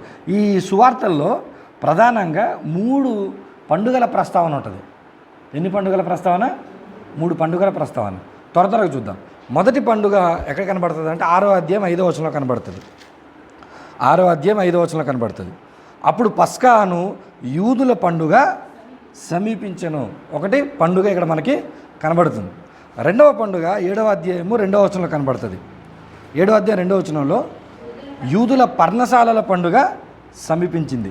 3వ పండుగ 10వ అధ్యాయము 22వ వచనంలో కనబడుతుంది. 10వ అధ్యాయం 22వ వచనం ఆలయ ప్రతిష్ఠిత పండుగ. 3 పండుగలు కనబడ్డాయి. మొదటి పండగ పస్కా గురించి మీకు ఏమైనా విషయాలు తెలుసా? నిర్గమకాండంలో జస్ట్ రిఫరెన్స్ రాసుకోండి. 12:27లో నిర్గమకాండం 12:27లో, తర్వాత మొదటి కొరింథీ 5:7 కూడా రాసేయండి. నిర్గమకాండం 12:27, నిర్గమకాండం 12:27, మొదటి కొరింథీ 5:7. పస్కా పండగ ఐగుప్తు దేశంలో నుంచి వారిని బయటికి తీసుకొచ్చే ముందు అద్భుతాలు చేసుకుంటూ వచ్చి ఆ రోజు ఐగుప్తుని హతం చేసేటప్పుడు ఎవరైతే ద్వారబంధాలు ఉన్నాయో వారి ద్వారబంధాల మీద పస్కా బలి ఇచ్చినటువంటి రక్తాన్ని ప్రోక్షిస్తే అక్కడ రాస్తే ఏం జరుగుతుందంట? సంహారక దూత తప్పించుకొని దాటుకొని విడిచిపెట్టి వెళ్ళిపోద్ది. అది పస్కా బలి. కాబట్టి వాళ్ళు ఏం చేయాలి? తరతరాలు కూడా ఐగుప్తులో దేవుడు మమ్మల్ని కాపాడాడు అన్నటువంటి కాన్సెప్ట్ కోసం జ్ఞాపకం చేసుకోవడానికి తరతరాలు ప్రతి సంవత్సరం కూడా వీళ్ళు ఏం చేయాలి? పస్కా బలిని. యేసుక్రీస్తు ప్రభుల వారు నూతన నిబంధనలు ఎలా మారిపోయాడు? పస్కా బలిగా ఆయన మారిపోయాడు. ఇప్పుడు మీరు చదివేటప్పుడు పండుగని వచ్చిందనుకోండి, అలా చదువుకుంటూ వెళ్ళిపోవటం. ఆ పండుగ గురించి కొంచెం పాత నిబంధనకి వెళ్ళి దాని సందర్భాలు తెలుసుకోవాలి. పాత నిబంధనకి వెళ్ళి దాని సందర్భాలు తెలుసుకోవటం సరిపోదు. మళ్ళీ కొత్త నిబంధనకు వచ్చి దాని యొక్క మార్పు ఎలా వచ్చిందో మీరు అప్పుడు ఈ లెక్కన మీకు ఏమర్థం? యోహాను సువార్త 3 చెరువులు నీళ్ళు తాగిస్తుంది మనకి. అర్థమైందా? ఒకటి మళ్ళీ పాత నిబంధనకి వెళ్ళాలి, మళ్ళీ ఒకటి కొత్త నిబంధనకి వెళ్ళాలి, మళ్ళీ అక్కడ ఆపుకుంటే మళ్ళీ వచ్చి యోహాను సువార్త దగ్గరికి రావాలి. యూదుల పస్కా పండుగ మనకు 3 చెరువుల నీళ్లు తాగిచ్చును గాక. అది మొదటి పండుగ. రెండో పండుగ ఏంటి? పర్ణశాలల పండుగ. లేవియకాండం 23:34. లేవియకాండం 23:34. ఇంతకీ పర్ణశాలలు అంటే ఏం చెప్పండి ఒకసారి? పర్ణశాల 23:34. పర్ణశాలలు అంటే చెప్పండి.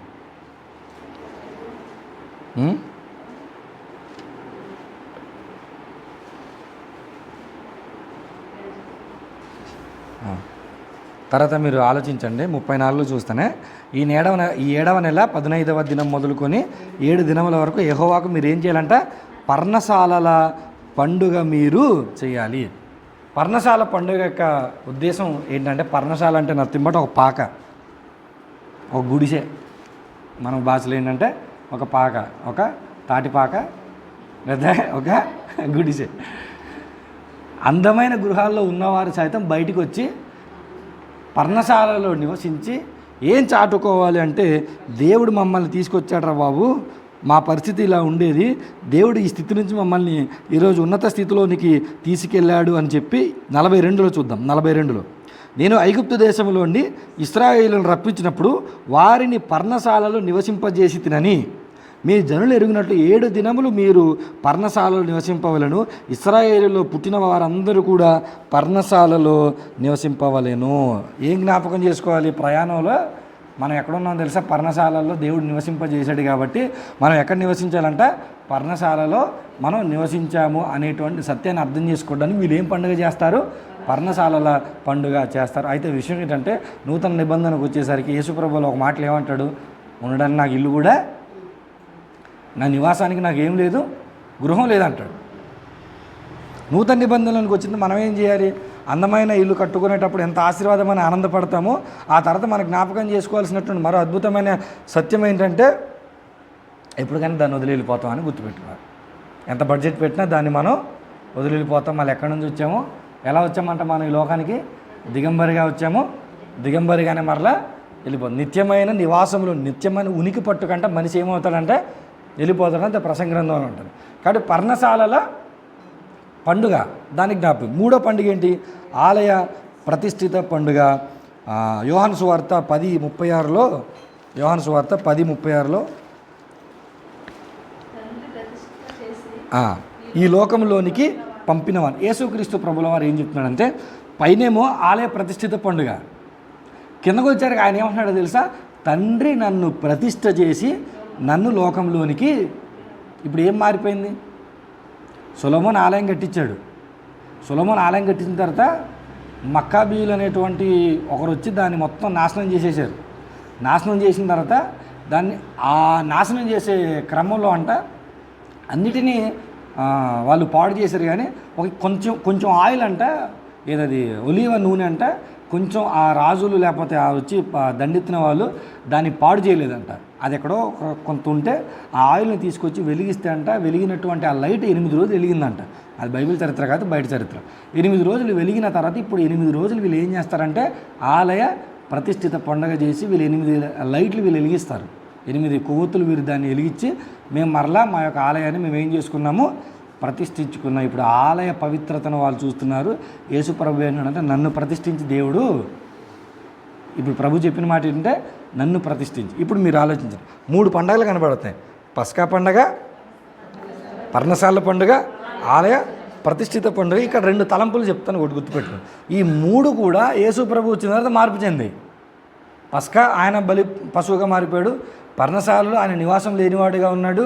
ఆ తర్వాత ఇశ్రాయేలీ శిష్యులు అనబడినటువంటి వారు ఎక్కడ నివసించారు? గుహల్లో నివసించారు. గృహాల్లో నివసించే పరిస్థితి లేకుండా అయిపోయింది. ఇప్పుడు అసలైన పర్ణశాలల పండుగ అపొస్తలుల కార్యంలో కనబడుతుంది ఇశ్రాయేలీయుడికి.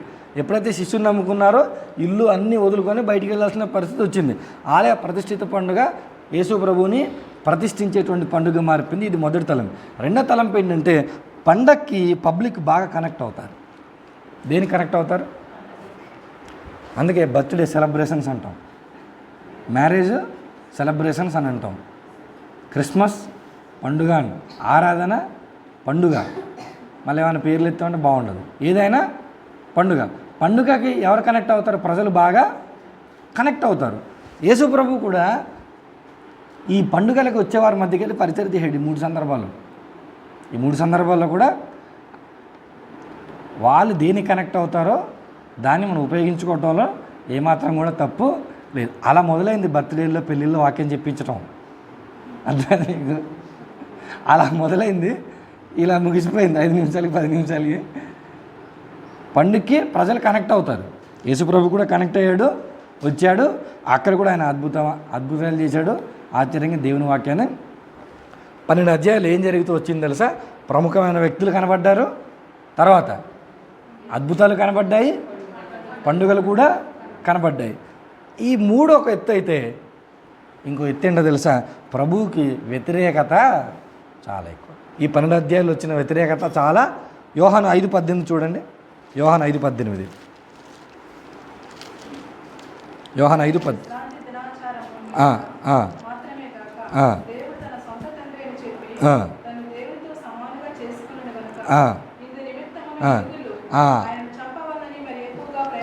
ఏమొచ్చిందంట? అపోజిషన్ ఎక్కువైపోయింది. ప్రభు వ్యతిరేకత, థ్రెట్ వచ్చింది. ఎవరికి? ఇప్పుడు మీరు స్టార్టింగ్లోనే ఆయన ఏం చేయాలనుకున్నారు? చంపాలనుకున్నారు. ప్రారంభం అంటే పరిచర్య ప్రారంభిస్తున్నాడు. ఫస్ట్ థ్రెట్ ఏంటో తెలుసా? దెబ్బలు కాదు, నిందలు కాదు, అవమానాలు కాదు, డైరెక్ట్ మర్డరే. దొరికాడంటే వేసేద్దాం, ప్రభువుని లేపేద్దాం, కనబడడం ఇవ్వకుండా చేద్దాం, భూస్థాప రకరకాల ప్రయోగాలు. ఆ వ్యతిరేకతలో 11:54 చూడండి. 11:54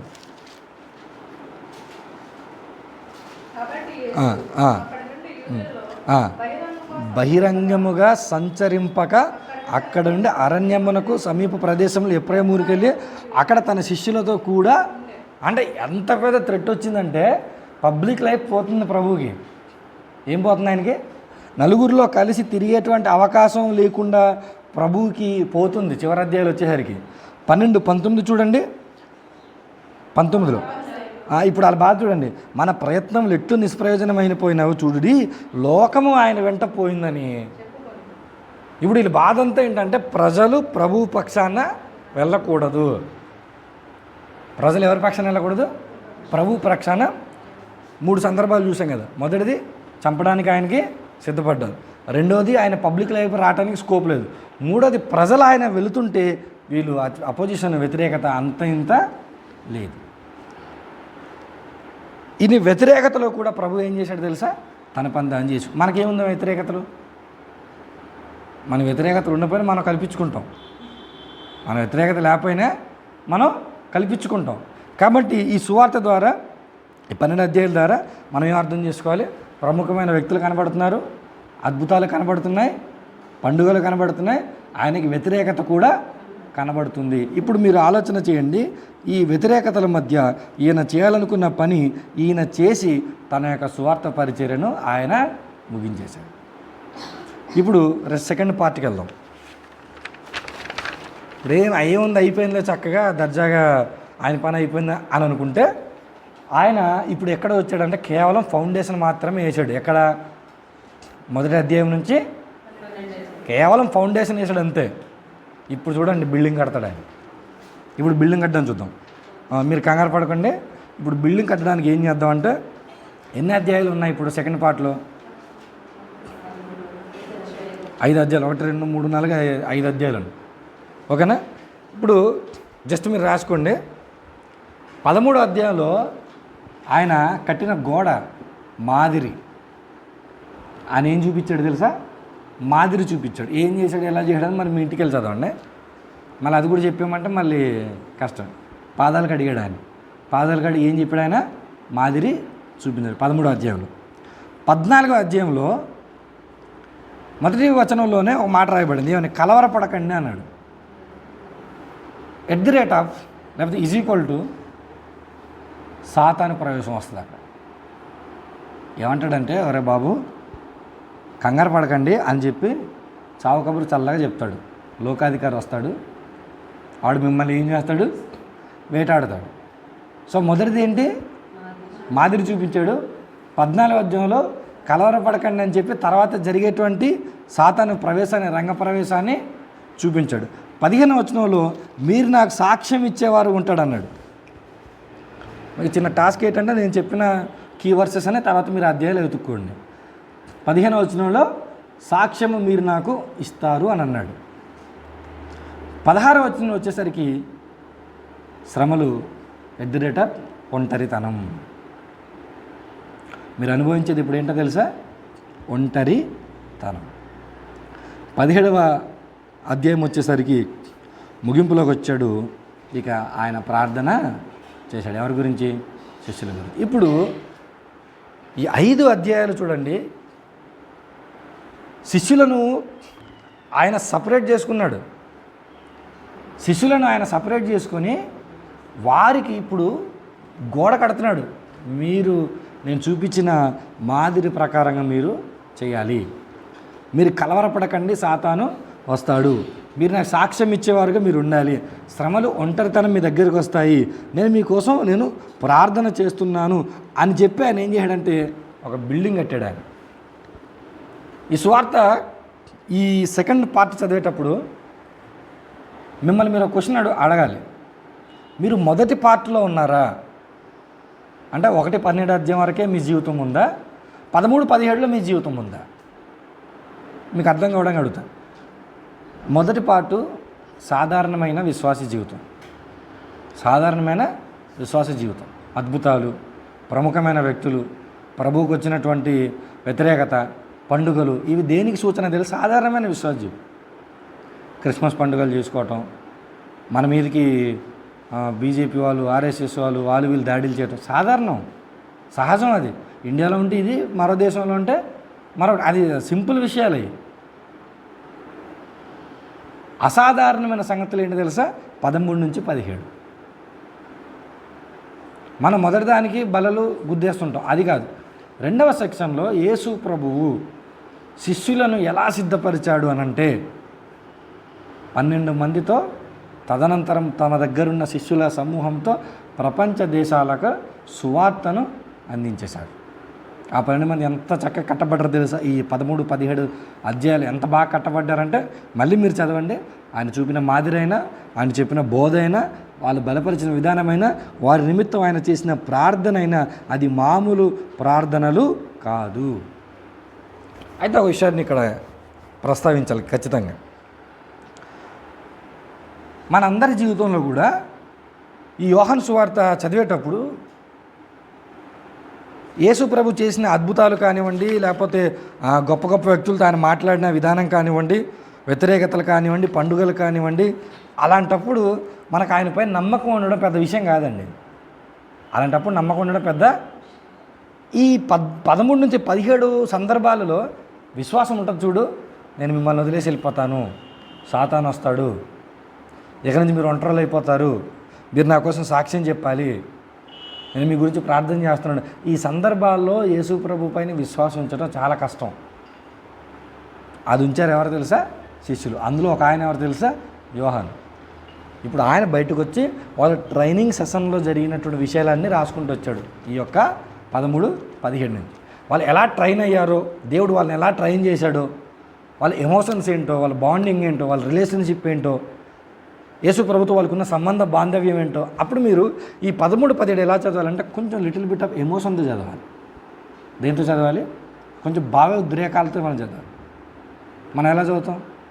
11 అయిపోద్ది టైం, అప్పుడు అర్జెంట్ ఫోటో తీసేయాలి, మనం ఫోటో పెట్టేయాలి. ఎందుకంటే రాయసన్న మళ్ళీ ఫోటో పెట్టేస్తాడు.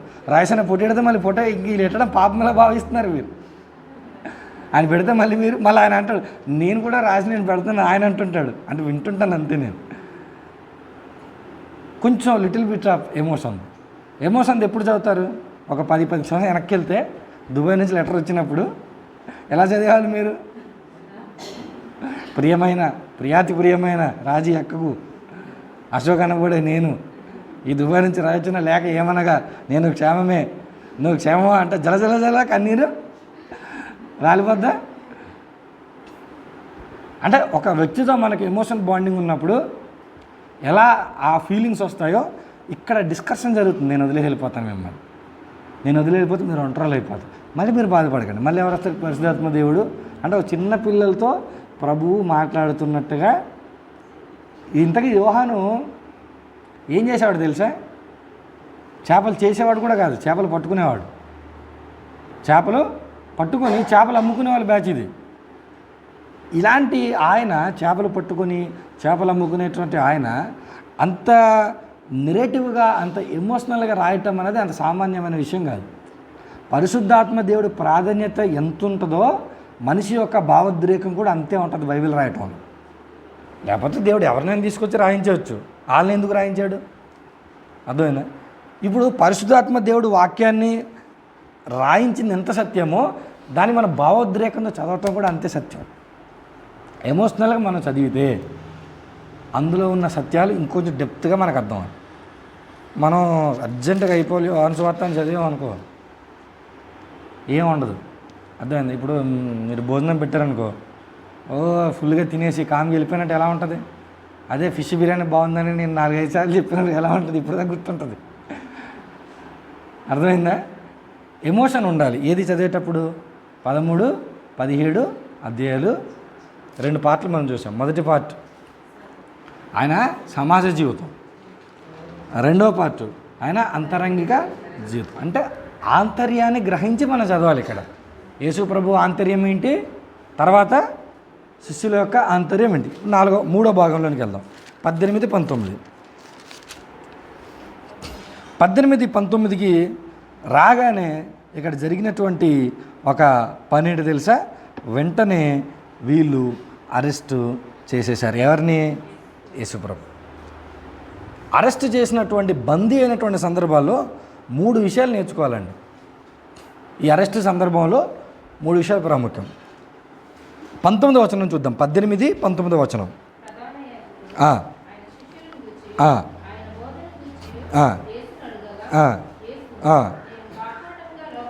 లోకం ఎదుట మాట్లాడి తిని యూదులందరూ కూడివచ్చు సమాజ మందిరంలోను దేవాలయంలోను ఎల్లప్పుడూ బోధించి తిని రహస్యముగా నేనేమీ మాట్లాడలేదు.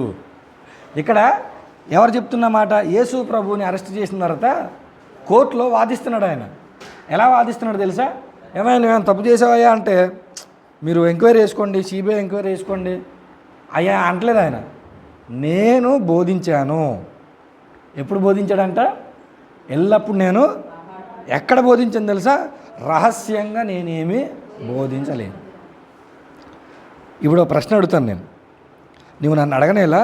నేను వారికి ఏం బోధించినది విన్నవారిని అడుగుము, ఇదిగో నేను చెప్పినది వీరెరుగుదురని అతనితో చెప్పాను. ఇప్పుడు మీరు చెప్పండి, యేసుక్రీస్తు ప్రభుల దగ్గరికి ప్రధాన యాజకుడు అడిగిన మాట ఏంటి తెలుసా? 2 విషయాలు అడిగాడు. శిష్యులను గురించి అడిగాడు, బోధ గురించి. అంటే అక్కడ విషయం ఏంటంటే యేసు ప్రభు ఫాలోవర్స్ ఎందుకు వచ్చారు అన్నది ప్రశ్న. అక్కడ వాళ్ళకి వచ్చిన ప్రశ్న ఏంటి తెలుసా? యేసు ప్రభు దగ్గర ఫాలోవర్స్ ఎందుకు వచ్చారు? యేసు ప్రభు దగ్గర ఒకళ్ళు ఫాలోవర్స్ పెరిగిపోతే వాళ్ళకి గవర్నమెంట్కి థ్రెట్ ఉంది. ఏ గవర్నమెంట్కి థ్రెట్ ఉంది? అప్పుడు ఎవరు పరిపాలిస్తున్నారు? రోమా ప్రభుత్వం పరిపాలిస్తుంది. చూడండి ఆ మాట.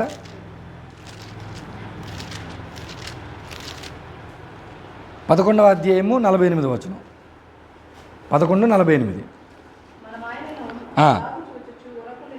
అందరూ ఆయనందు మన స్థలమును మన జనమును. ఇప్పుడు యూదులు రోమీల అధికారంలో ఉన్నప్పటికీ కూడా యూదులు కొంచెం స్వేచ్ఛా స్వాతంత్రాలు ఉన్నాయి. వాళ్ళ ధర్మశాస్త్రం ప్రకారంగా తీర్పులు చెప్పుకోవచ్చు, వాళ్ళ విశ్వాసాలని వాళ్ళు చేసుకోవచ్చు. యేసు ప్రభుని పిలాతు దగ్గర తీసుకెళ్ళినప్పుడు అధికార మందిరంలోనికి యూదులు ఎవరు కూడా ఎంటర్ అవ్వరు. అది చదివిన సందర్భం ఉందా మీకు?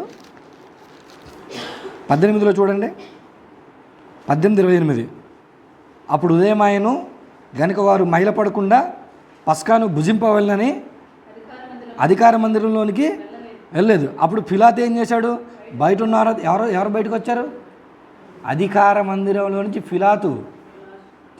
వీళ్ళు లోపలికి ఎంటర్ అవ్వలేదు. అంటే మత విశ్వాసాలని రోమియోలు గౌరవించుకొని మీరు చేసుకోండిరా, రెస్పెక్ట్ ఇచ్చి రాజు సైతం పిలాతు సైతం బయటకు వచ్చి చెప్పండి మీరు అంటున్నాడు. ఇప్పుడు వీళ్ళ బాధ ఏంటంటే యేసు ప్రభు కానీ వీళ్ళందరినీ వెనుకేసుకున్నాడంటే రోమీలకి నెగిటివ్ ఆలోచన వెళ్ళిపోద్ది, వాళ్ళు వచ్చేసి మొత్తం క్యాప్చర్ చేసేస్తారు. అది బాధ. శిష్యుల్ని పెంచుకోవటం వెనుక వాళ్ళకు వచ్చినటువంటి బాధ అది. ఇప్పుడు యేసు ప్రభు ఏమన్నాడంటే శిష్యుల గురించి బోధ గురించి అడిగితే నేను బాహాటంగా లోకం ఎదుట మాట్లాడుతున్నాను. ఆయన ఏం చెబుతాడు? శిష్యులకు ఏం చెప్పాడో చెప్పలేదు ఆయన. మీకు అర్థమవుతుందా? ప్రజలకి నేను ఏం చెప్పానో సమాజ మందిరంలో చెప్పాను, దేవాలయాల్లో చెప్పాను, ఇలా అడుక్కోండి అన్నాడు ఆయన. అర్థమైందా? ట్రైనింగ్ గురించి ఆయన ఎవరికి ఏమీ చెప్పలేదు. ఒక విషయం చెప్తా, క్లోజ్డ్ రూమ్లో మీరు ఎక్కువగా నేర్చుకునే వెసులుబాటు ఉంది. తక్కువ మంది కూడుకున్నప్పుడు ఎక్కువ నేర్చుకునే వెసులుబాటు ఉంది. మందిని పోగేశారంటే మజ్జిగ ఏమవుద్ది తెలుసా? పలచగా. సో పలచ మజ్జిగ బాగుంటుందా, చిక్కగా ఉన్న మజ్జిగ బాగుంటుందా? మీకు చిక్కగా ఉన్న మజ్జిగ కావాలంటే ఇంకా తగ్గండి. ఒక కుర్చీలుగా అది తగ్గండి అంటే వేడి తగ్గండి అని కాదు. చిక్కగా ఉన్న మజ్జిగ కావాలంటే ఒక చైర్కి పరిమితం అవ్వండి. మీరు 2 చైర్లు కూడా ఎక్కువే. అర్థమైందా?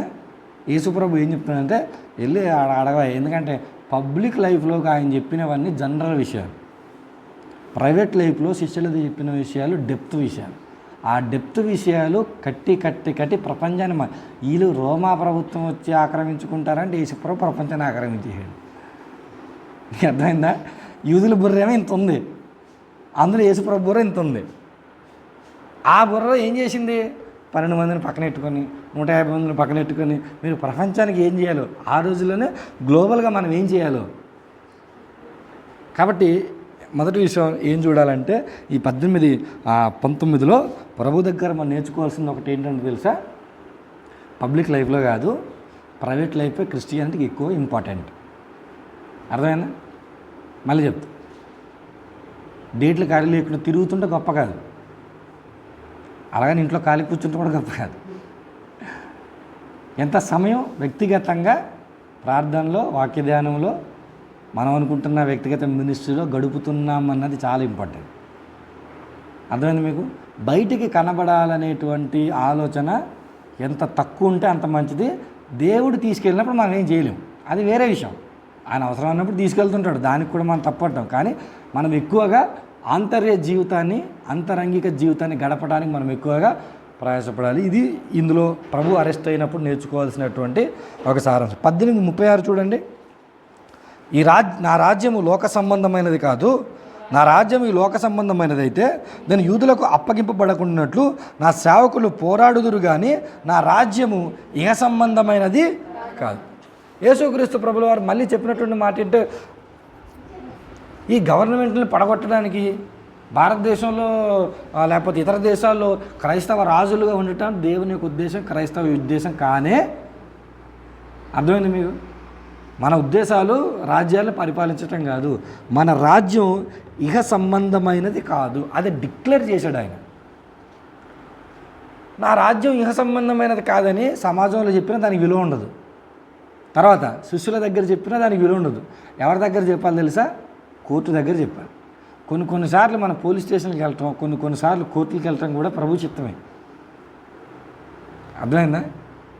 క్రైస్తవుడు ఎప్పుడు కూడా కోర్టుల చుట్టూ, పోలీసుల చుట్టూ తిరగటానికి సిగ్గుపడకూడదు. దేని విషయంలో లిమిట్స్ ఉంటాయి. ఇప్పుడు నేను ఎక్కడో ఎవరో పర్సు కొట్టేసి నేను ప్రీచర్ని, నేను పోలీసులు తిడుతున్నాను అనుకోండి, అంతా దేవుని చిత్తం అన్నాను అనుకోండి, అలాంటి పనులకు కాదు.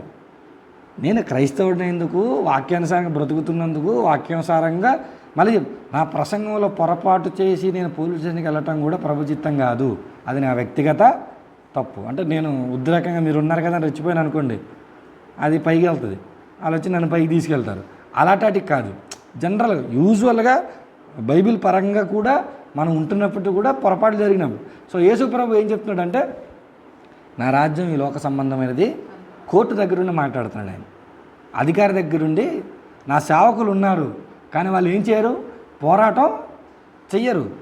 అంటే మీరు ఇది చదివేటప్పుడు ఎలా చదవాలి తెలుసా? పొలిటికల్ సిస్టమ్ పైన కూడా మీకు కొంచెం అవగాహన ఉండాలి. వేటివ్ న్యూస్లో పనికిమాలిన న్యూస్లు చూడకుండా, అర్థమైందా? కొంచెం మీరు పొలిటికల్ అవగాహన కూడా మీరు కలిగి ఉండాలి. పొలిటికల్ నాలెడ్జ్ కూడా అసలు ఏం జరుగుతుందో, వ్యవస్థ ఎలా నడుస్తుందో మీకు అవగాహన ఉంటే బైబిల్కి డెప్త్గా అర్థం. ఈయన ఎవరి దగ్గర మాట్లాడుతున్నాడు? వెళ్ళి పిలాతు దగ్గర మాట్లాడుతున్నాడు. అంటే మన చంద్రబాబు నాయుడు దగ్గర మాట్లాడినట్టు, మన మోడీ గారి దగ్గర మాట్లాడినట్టు ఈయన వెళ్ళి ఒక రాజు దగ్గర మాట్లాడుతున్నాడు. మాట్లాడి నేను రాజునే, కానీ నువ్వు అనుకున్న రాజుని నేను కానని 38లో ఒక మాట అంటాడు. సత్యమును గూర్చి సాక్ష్యమిచ్చుటకు నేను పుట్టి తిని, ఎందు నిమిత్తమే లోకమునకు. ఎక్కడ మొదలైంది ఈయన ప్రయాణం? ఎక్కడ మొదలైంది? పశువులశాలలో ప్రయాణం మొదలైంది. ఎక్కడ ముగిసింది? రాజు ఎదుట ఏ మాటతో ముగిసింది? నేను ఇందుకే వచ్చాను, నిజముగా నశించున్న దానిని వెతికి రక్షించుటకు దేవుడు, అదొకటే మనకు తెలుసు. కానీ ఇక్కడ ప్రభు ఏమన్నాడు? సత్యమునకు. సత్యం ఏంటి? నీ వాక్యమే. వాక్యాన్ని వివరించడానికి, బోధించడానికి, రుజువు చేయడానికి, చూపించడానికి ఈ లోకంలోనికి నేను వచ్చాను, అది నా పని. ఎవరికి చెప్తున్నాడు?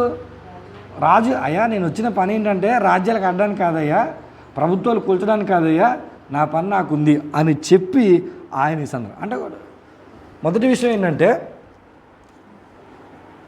ఆంతర్య జీవితం మనకి చాలా అవసరం. రెండోది ఏంటంటే మనం ఈ యొక్క లోకపరమైన ప్రభావాల కోసం, మహిమల కోసం కాదు, ప్రభు రాజ్య స్థాపన కోసం మనము ఉన్నామన్నది గుర్తుపెట్టుకోవాలి. మూడో విషయం ఆయన 19:30లో అంటాడు. 19:30లో 19:30 యేసు ఆ చిరక పుచ్చుకొని సమాప్తమైనదని చెప్పి తల వంచి తన ఆత్మను అప్పగించిన ది ఎండ్. అక్కడ ఏం జరిగిపోయింది? ఎండింగ్ అయిపోయింది. ఇప్పుడు మీరు ఆలోచించండి ఒక్కసారి. మొదటి అధ్యాయం నుంచి 12వ అధ్యాయం వరకు ప్రముఖమైన వ్యక్తుల్ని, ఇండివిజువల్స్నే కలిశాడు ఆయన. తర్వాత ఆయన అద్భుతాలు ఆయన చేశాడు. ఆయన తర్వాత ఆయన పండుగల దగ్గరికి వెళ్ళాడు. ఆయన తర్వాత ఆయన వ్యతిరేకతను కూడా పొందుకున్నాడు. ఆయన ఇప్పుడు 13, 17 వచ్చేసరికి శిష్యులను స్థిరపరిచేశాడు. శిష్యులను ఒక మాట చెప్పాలంటే బిల్డ్ చేశాడు. వాళ్ళు బిల్డ్ చేసిన తర్వాత 18వ 19వ అధ్యాయానికి వచ్చేసరికి ముగింపు చెప్తున్నాడు. ఎలా ముగింపు చెప్పాడు? 1, ప్రజలను నువ్వు వెళ్ళడుగు, నేను చెప్పాలనుకుంది నేను చెప్పేశాను. 2, నా రాజ్యం ఈ లోక సంబంధమైనది కాదు. 3, అయిపోయింది, నేను వచ్చిన పని అయిపోయింది. సింపుల్గా నేను వచ్చిన పని నేను చేసేసాను, నేను చనిపోయి నేను వెళ్ళిపోతున్నానని అక్కడతో ఆయన చాప్టర్ క్లోజ్ చేసేసుకున్నాడు. ఇప్పుడు మీరు ఈ 19వ వచనం వరకు జరిగిన సందర్భాలన్నిటినీ చదివితే యేసు ప్రభు పైన విశ్వాసం మీకు కలుగుతుందా? అర్థమైందా? 18, 19వ వచనం వరకు జరిగిన సందర్భాలు, మొదటి అధ్యాయం నుంచి 19వ వచనం వరకు ఈ సందర్భాలను చదివితే యేసు ప్రభు పైన విశ్వాసం కలుగుతుందా? కలుగుతుందా? ఏ విశ్వాసం కలుగుతుంది అమ్మా? చెప్పండి. ముగింపులోనికి వచ్చాం. అక్కడ ఏర్పాట్లు కూడా జరుగుతున్నాయి, మనం అందరం వెళ్దాం. ఏ విశ్వాసం కలుగుతుంది? ఏ విశ్వాసం కూడా కలగదు. విశ్వాసం ఎవరికి కలగలేదంటే అయ్యగారులకే కలవలేదు. అయ్యగారులు ఎవరు? శిష్యులకే. అయ్యగారు అంటే మళ్ళీ వేరే సార్, రెస్పెక్ట్గా అని చెప్పారు. సార్లకి ఏం కలగలేదు? విశ్వాసం కలగలేదు. ఇప్పుడు కలగాలి. దానికోసం వచ్చిన 4వ భాగం నిరూపణ. ఇప్పుడు ప్రూవ్ చేయాలి ఆయన. అంటే ఆయన ఏం చేశాడు? ఫౌండేషన్ వేసాడు. ఆయన ఏం చేశాడు? గోడలు కట్టాడు. గోడల మధ్య ఆయన ఏం వేశాడు? స్లాబ్ వేయడానికి ఐరన్ రాడ్లు వేసాడు. వేసిన తర్వాత ఇప్పుడు వేస్తాడు స్లాబ్. అప్పుడు హోల్గా యోహాను సువార్త యొక్క గృహం ఏమైనట్టు కట్టాడు. దానికంటే ముందు ఈ అరెస్ట్ అయిన సందర్భంలో 2 వ్యక్తులు కనబడతారు. 2 వ్యక్తుల యొక్క ప్రస్తావన మనం చూద్దాం ఒకసారి. అది చాలా అవసరం మనకి. 18:16లో ఒక మనిషి కనబడతాడు. 18:16 పేతురు ద్వారం వద్ద బయట నిలిచి ఉండను కనుక ప్రధాన యాజకునికి నెలవైన ఆ శిష్యుడు బయటికి వచ్చి ద్వారపాలకు రాలితో మాట్లాడి పేతురును లోపలికి తోడుకొని పోయాను. నెలవైన అనే మాటకు అర్థం ఏంటి? నెలవైన చెప్పండి అక్క. కాదు అంతే. ఏం మీనింగు? నెలవైన అంటే బాగా దగ్గరగా, బాగా తెలుసు, పరిచయస్తుడు. ఎవరు పరిచయస్తుడు? ప్రధాన యాజకుడి కంట యేసు ప్రభు, పేతురు కాదు, ప్రధాన యాజకుడి కంట యేసు ప్రభు దగ్గర ఉన్న శిష్యులలో ఒక శిష్యుడు బాగా ఏం మెయింటైన్ చేస్తున్నాడు? కాంటాక్ట్ మెయింటైన్ చేస్తున్నాడు. ఎవరితో? ప్రధాన యాజకుడితో. కాబట్టి పేతురికి ఎంట్రీ వచ్చింది. ఒకవేళ ఈ పర్సన్ లేకపోతే పేతురికి ఎంట్రీ లేదు లోపలికి. ప్రభు ఆల్రెడీ లోపలికి వెళ్ళిపోయాడు. ప్రభు ద్వారా పేతురు నేను ఒప్పుకుంటూ వెళ్తానని ఒప్పుకోరాలు. ఈ నెలవైన వ్యక్తి అంటే పరిచయస్తుడు తెలిసినోడు వచ్చి వెళ్ళి ప్రధాన యాజకుడి దగ్గరికి వెళ్ళి లోపల పర్మిషన్ తీసుకొని బయటకు వచ్చి పేతుర్ని లోపలికి తోడుకొని వెళ్ళాడు. రెండో వ్యక్తిని చూసి మనం ముందుకెళ్దాం. 19:38లో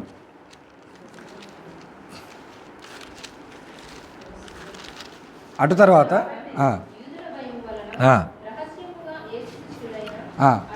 అరిమతయి అయిన యోసేపు ఒక ఆయన ఉన్నాడు. ఆయన ఏం చేశాడు? పిలాతు దగ్గరికి వెళ్ళి, ఇప్పుడు ఈయన ఎవరు? యోసేపు ఎవరు? ఈయన మత్తయి సువార్తలు దీని గురించి ఏమైనా రాయబడి ఉంటుంది చూడండి. మత్తయి సువార్తలోనికి వెళ్దాం. మత్తయి కాదు, లూకా 23:50. లూకా 23:50. యూదుల పట్టణపు సభ్యుడైన యోసేపు, ఈయన ఒక పొలిటికల్ సిస్టంలో వర్క్ చేస్తున్నాడు. ఈయన ఒక కౌన్సిల్ మెంబర్. ఈయన సజ్జనుడు, నీతిమంతుడు, దేవుని రాజ్యం కొరకు కనిపెట్టుచుండినవాడు. ఇప్పుడు ఈ 2 వ్యక్తులను ఆధారం చేసుకొని ఒక మాట. కోడి 3 సార్లు కూయకుండా ముందు నువ్వు ఏం చెప్తావు?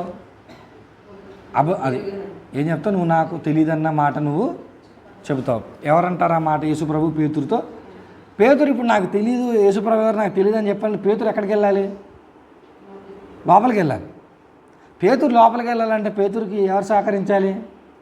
నెలవైన వ్యక్తి, ప్రధాన యాజకుడు తెలిసిన ఒక శిష్యుడు సహకరించాలి. యేసుప్రభు దేహాన్ని తీసుకొచ్చి సమాధిలో పెట్టాలంటే ఎవరి సహాయం అవసరం? అక్కడ యోసేపు అవసరం అక్కడ ఉంది. ఇప్పుడు ఇద్దరు ఎటువంటి స్థితిలో ఉన్నారంటే, సెక్యులర్ ప్రపంచం, లౌకిక ప్రపంచంలో వాళ్ళు కొంత బాధ్యతలను నెరవేరుస్తున్నటువంటి వారుగా ఉన్నారు. ఈరోజు ప్రాబ్లం ఏంటంటే, దేవుని సేవ చేసే వ్యక్తులకి సమాజంలో ఉద్యోగం చేసే మీరు దేనికి పనికిరారు. మీకు అర్థమైందా? మీరు ఉద్యోగం చేస్తారు సమాజంలో, లేదా మీరు ఏదైనా పని చేసుకుంటారు, వ్యాపారం చేస్తారు.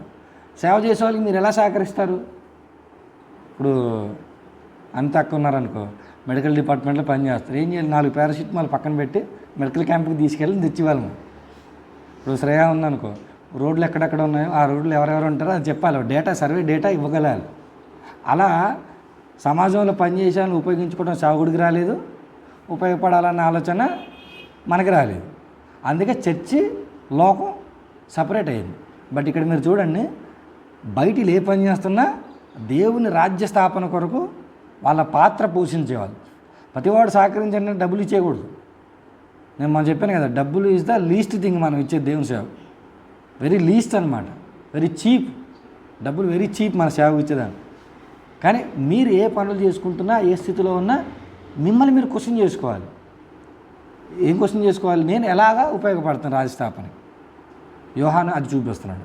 యోహాను చూపించడం వెనక ఆంతర్యం ఏంటంటే, ఈ సందర్భాల్ని వ్యవస్థలో పనిచేసే వాళ్ళు రాజ్యాన్ని కొరకు, దేవుని యొక్క సేవ కొరకు ఖచ్చితంగా ఎలా ఉండాలంట?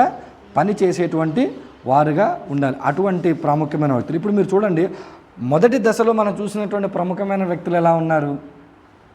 సువార్తను అంగీకరించడానికి సిద్ధంగా ఉన్నటువంటి వారు ఉన్నారు. వీళ్ళు ఎలా ఉన్నారు? సువార్తకు సహకరించే వారు ఉన్నారు. యోహాను సువార్త ఎలా స్టార్ట్ అయింది?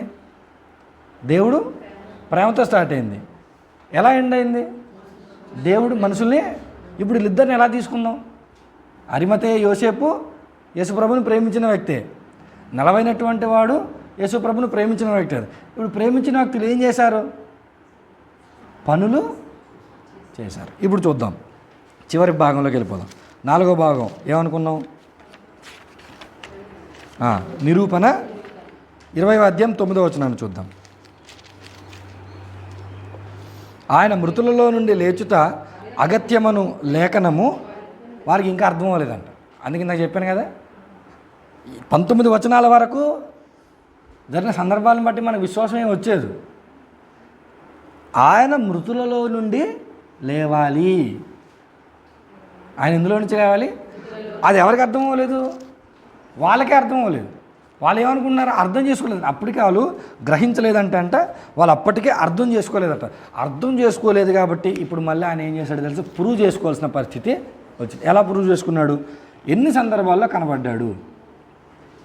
యేసుప్రభు శిష్యులకు ఎన్నిసార్లు కనబడ్డాడు? ఎన్నిసార్లు కనబడ్డాడు?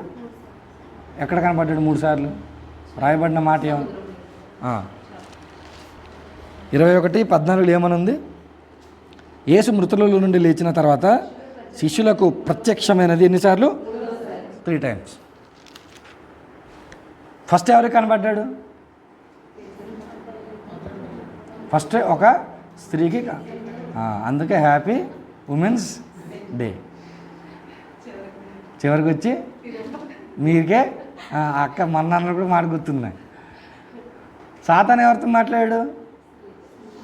దేవదూత ఎవరితో మాట్లాడింది?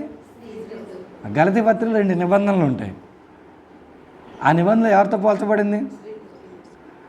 బైబిల్ స్త్రీలను నెత్తిన పెట్టుకుంది.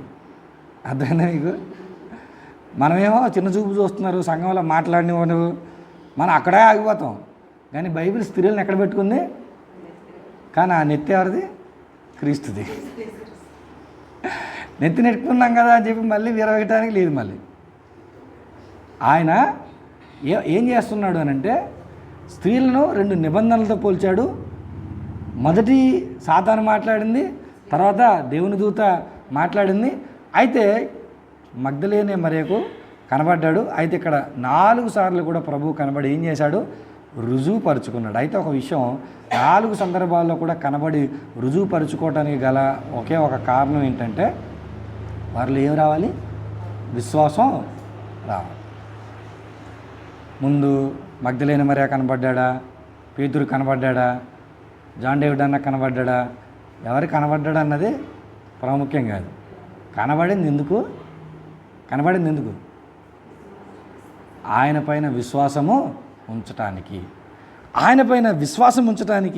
ఆయన కనబడి ఫైనల్గా పేతురుతో మాట్లాడుతున్నాడు. ఈ నిరూపణ అంతా అయిపోయి చూపించేసి మొత్తం ఒప్పించేసిన తర్వాత పేతురుతో మాట్లాడుతూ అప్పుడు అడిగాడు, నీవు నన్ను ప్రేమిస్తున్నావా? అప్పుడు పేతురు చెప్పిన మాట ఏంటి? ప్రేమిస్తున్నాను, నీకే తెలుసు అని ఒక మాటలు చెప్పాలంటే పేతురు ఎంత బలంగా చెప్పాడు, నేను నిన్ను ప్రేమిస్తున్నాను. అయితే ఈరోజు మిమ్మల్ని మీరు ప్రశ్నించుకోవాలి, యోహాను సువార్త అయిపోయిన తర్వాత మీరు నిజంగా దేవుణ్ణి ప్రేమిస్తున్నారా? చివరికి మిమ్మల్ని మీరు అడగాల్సినటువంటి ఒక ప్రశ్న, మీరు ఒకవేళ ప్రేమించేవారైతే మీరు చేయాల్సిన ఒక పని ఉంది. ఏంటా పని? 21-22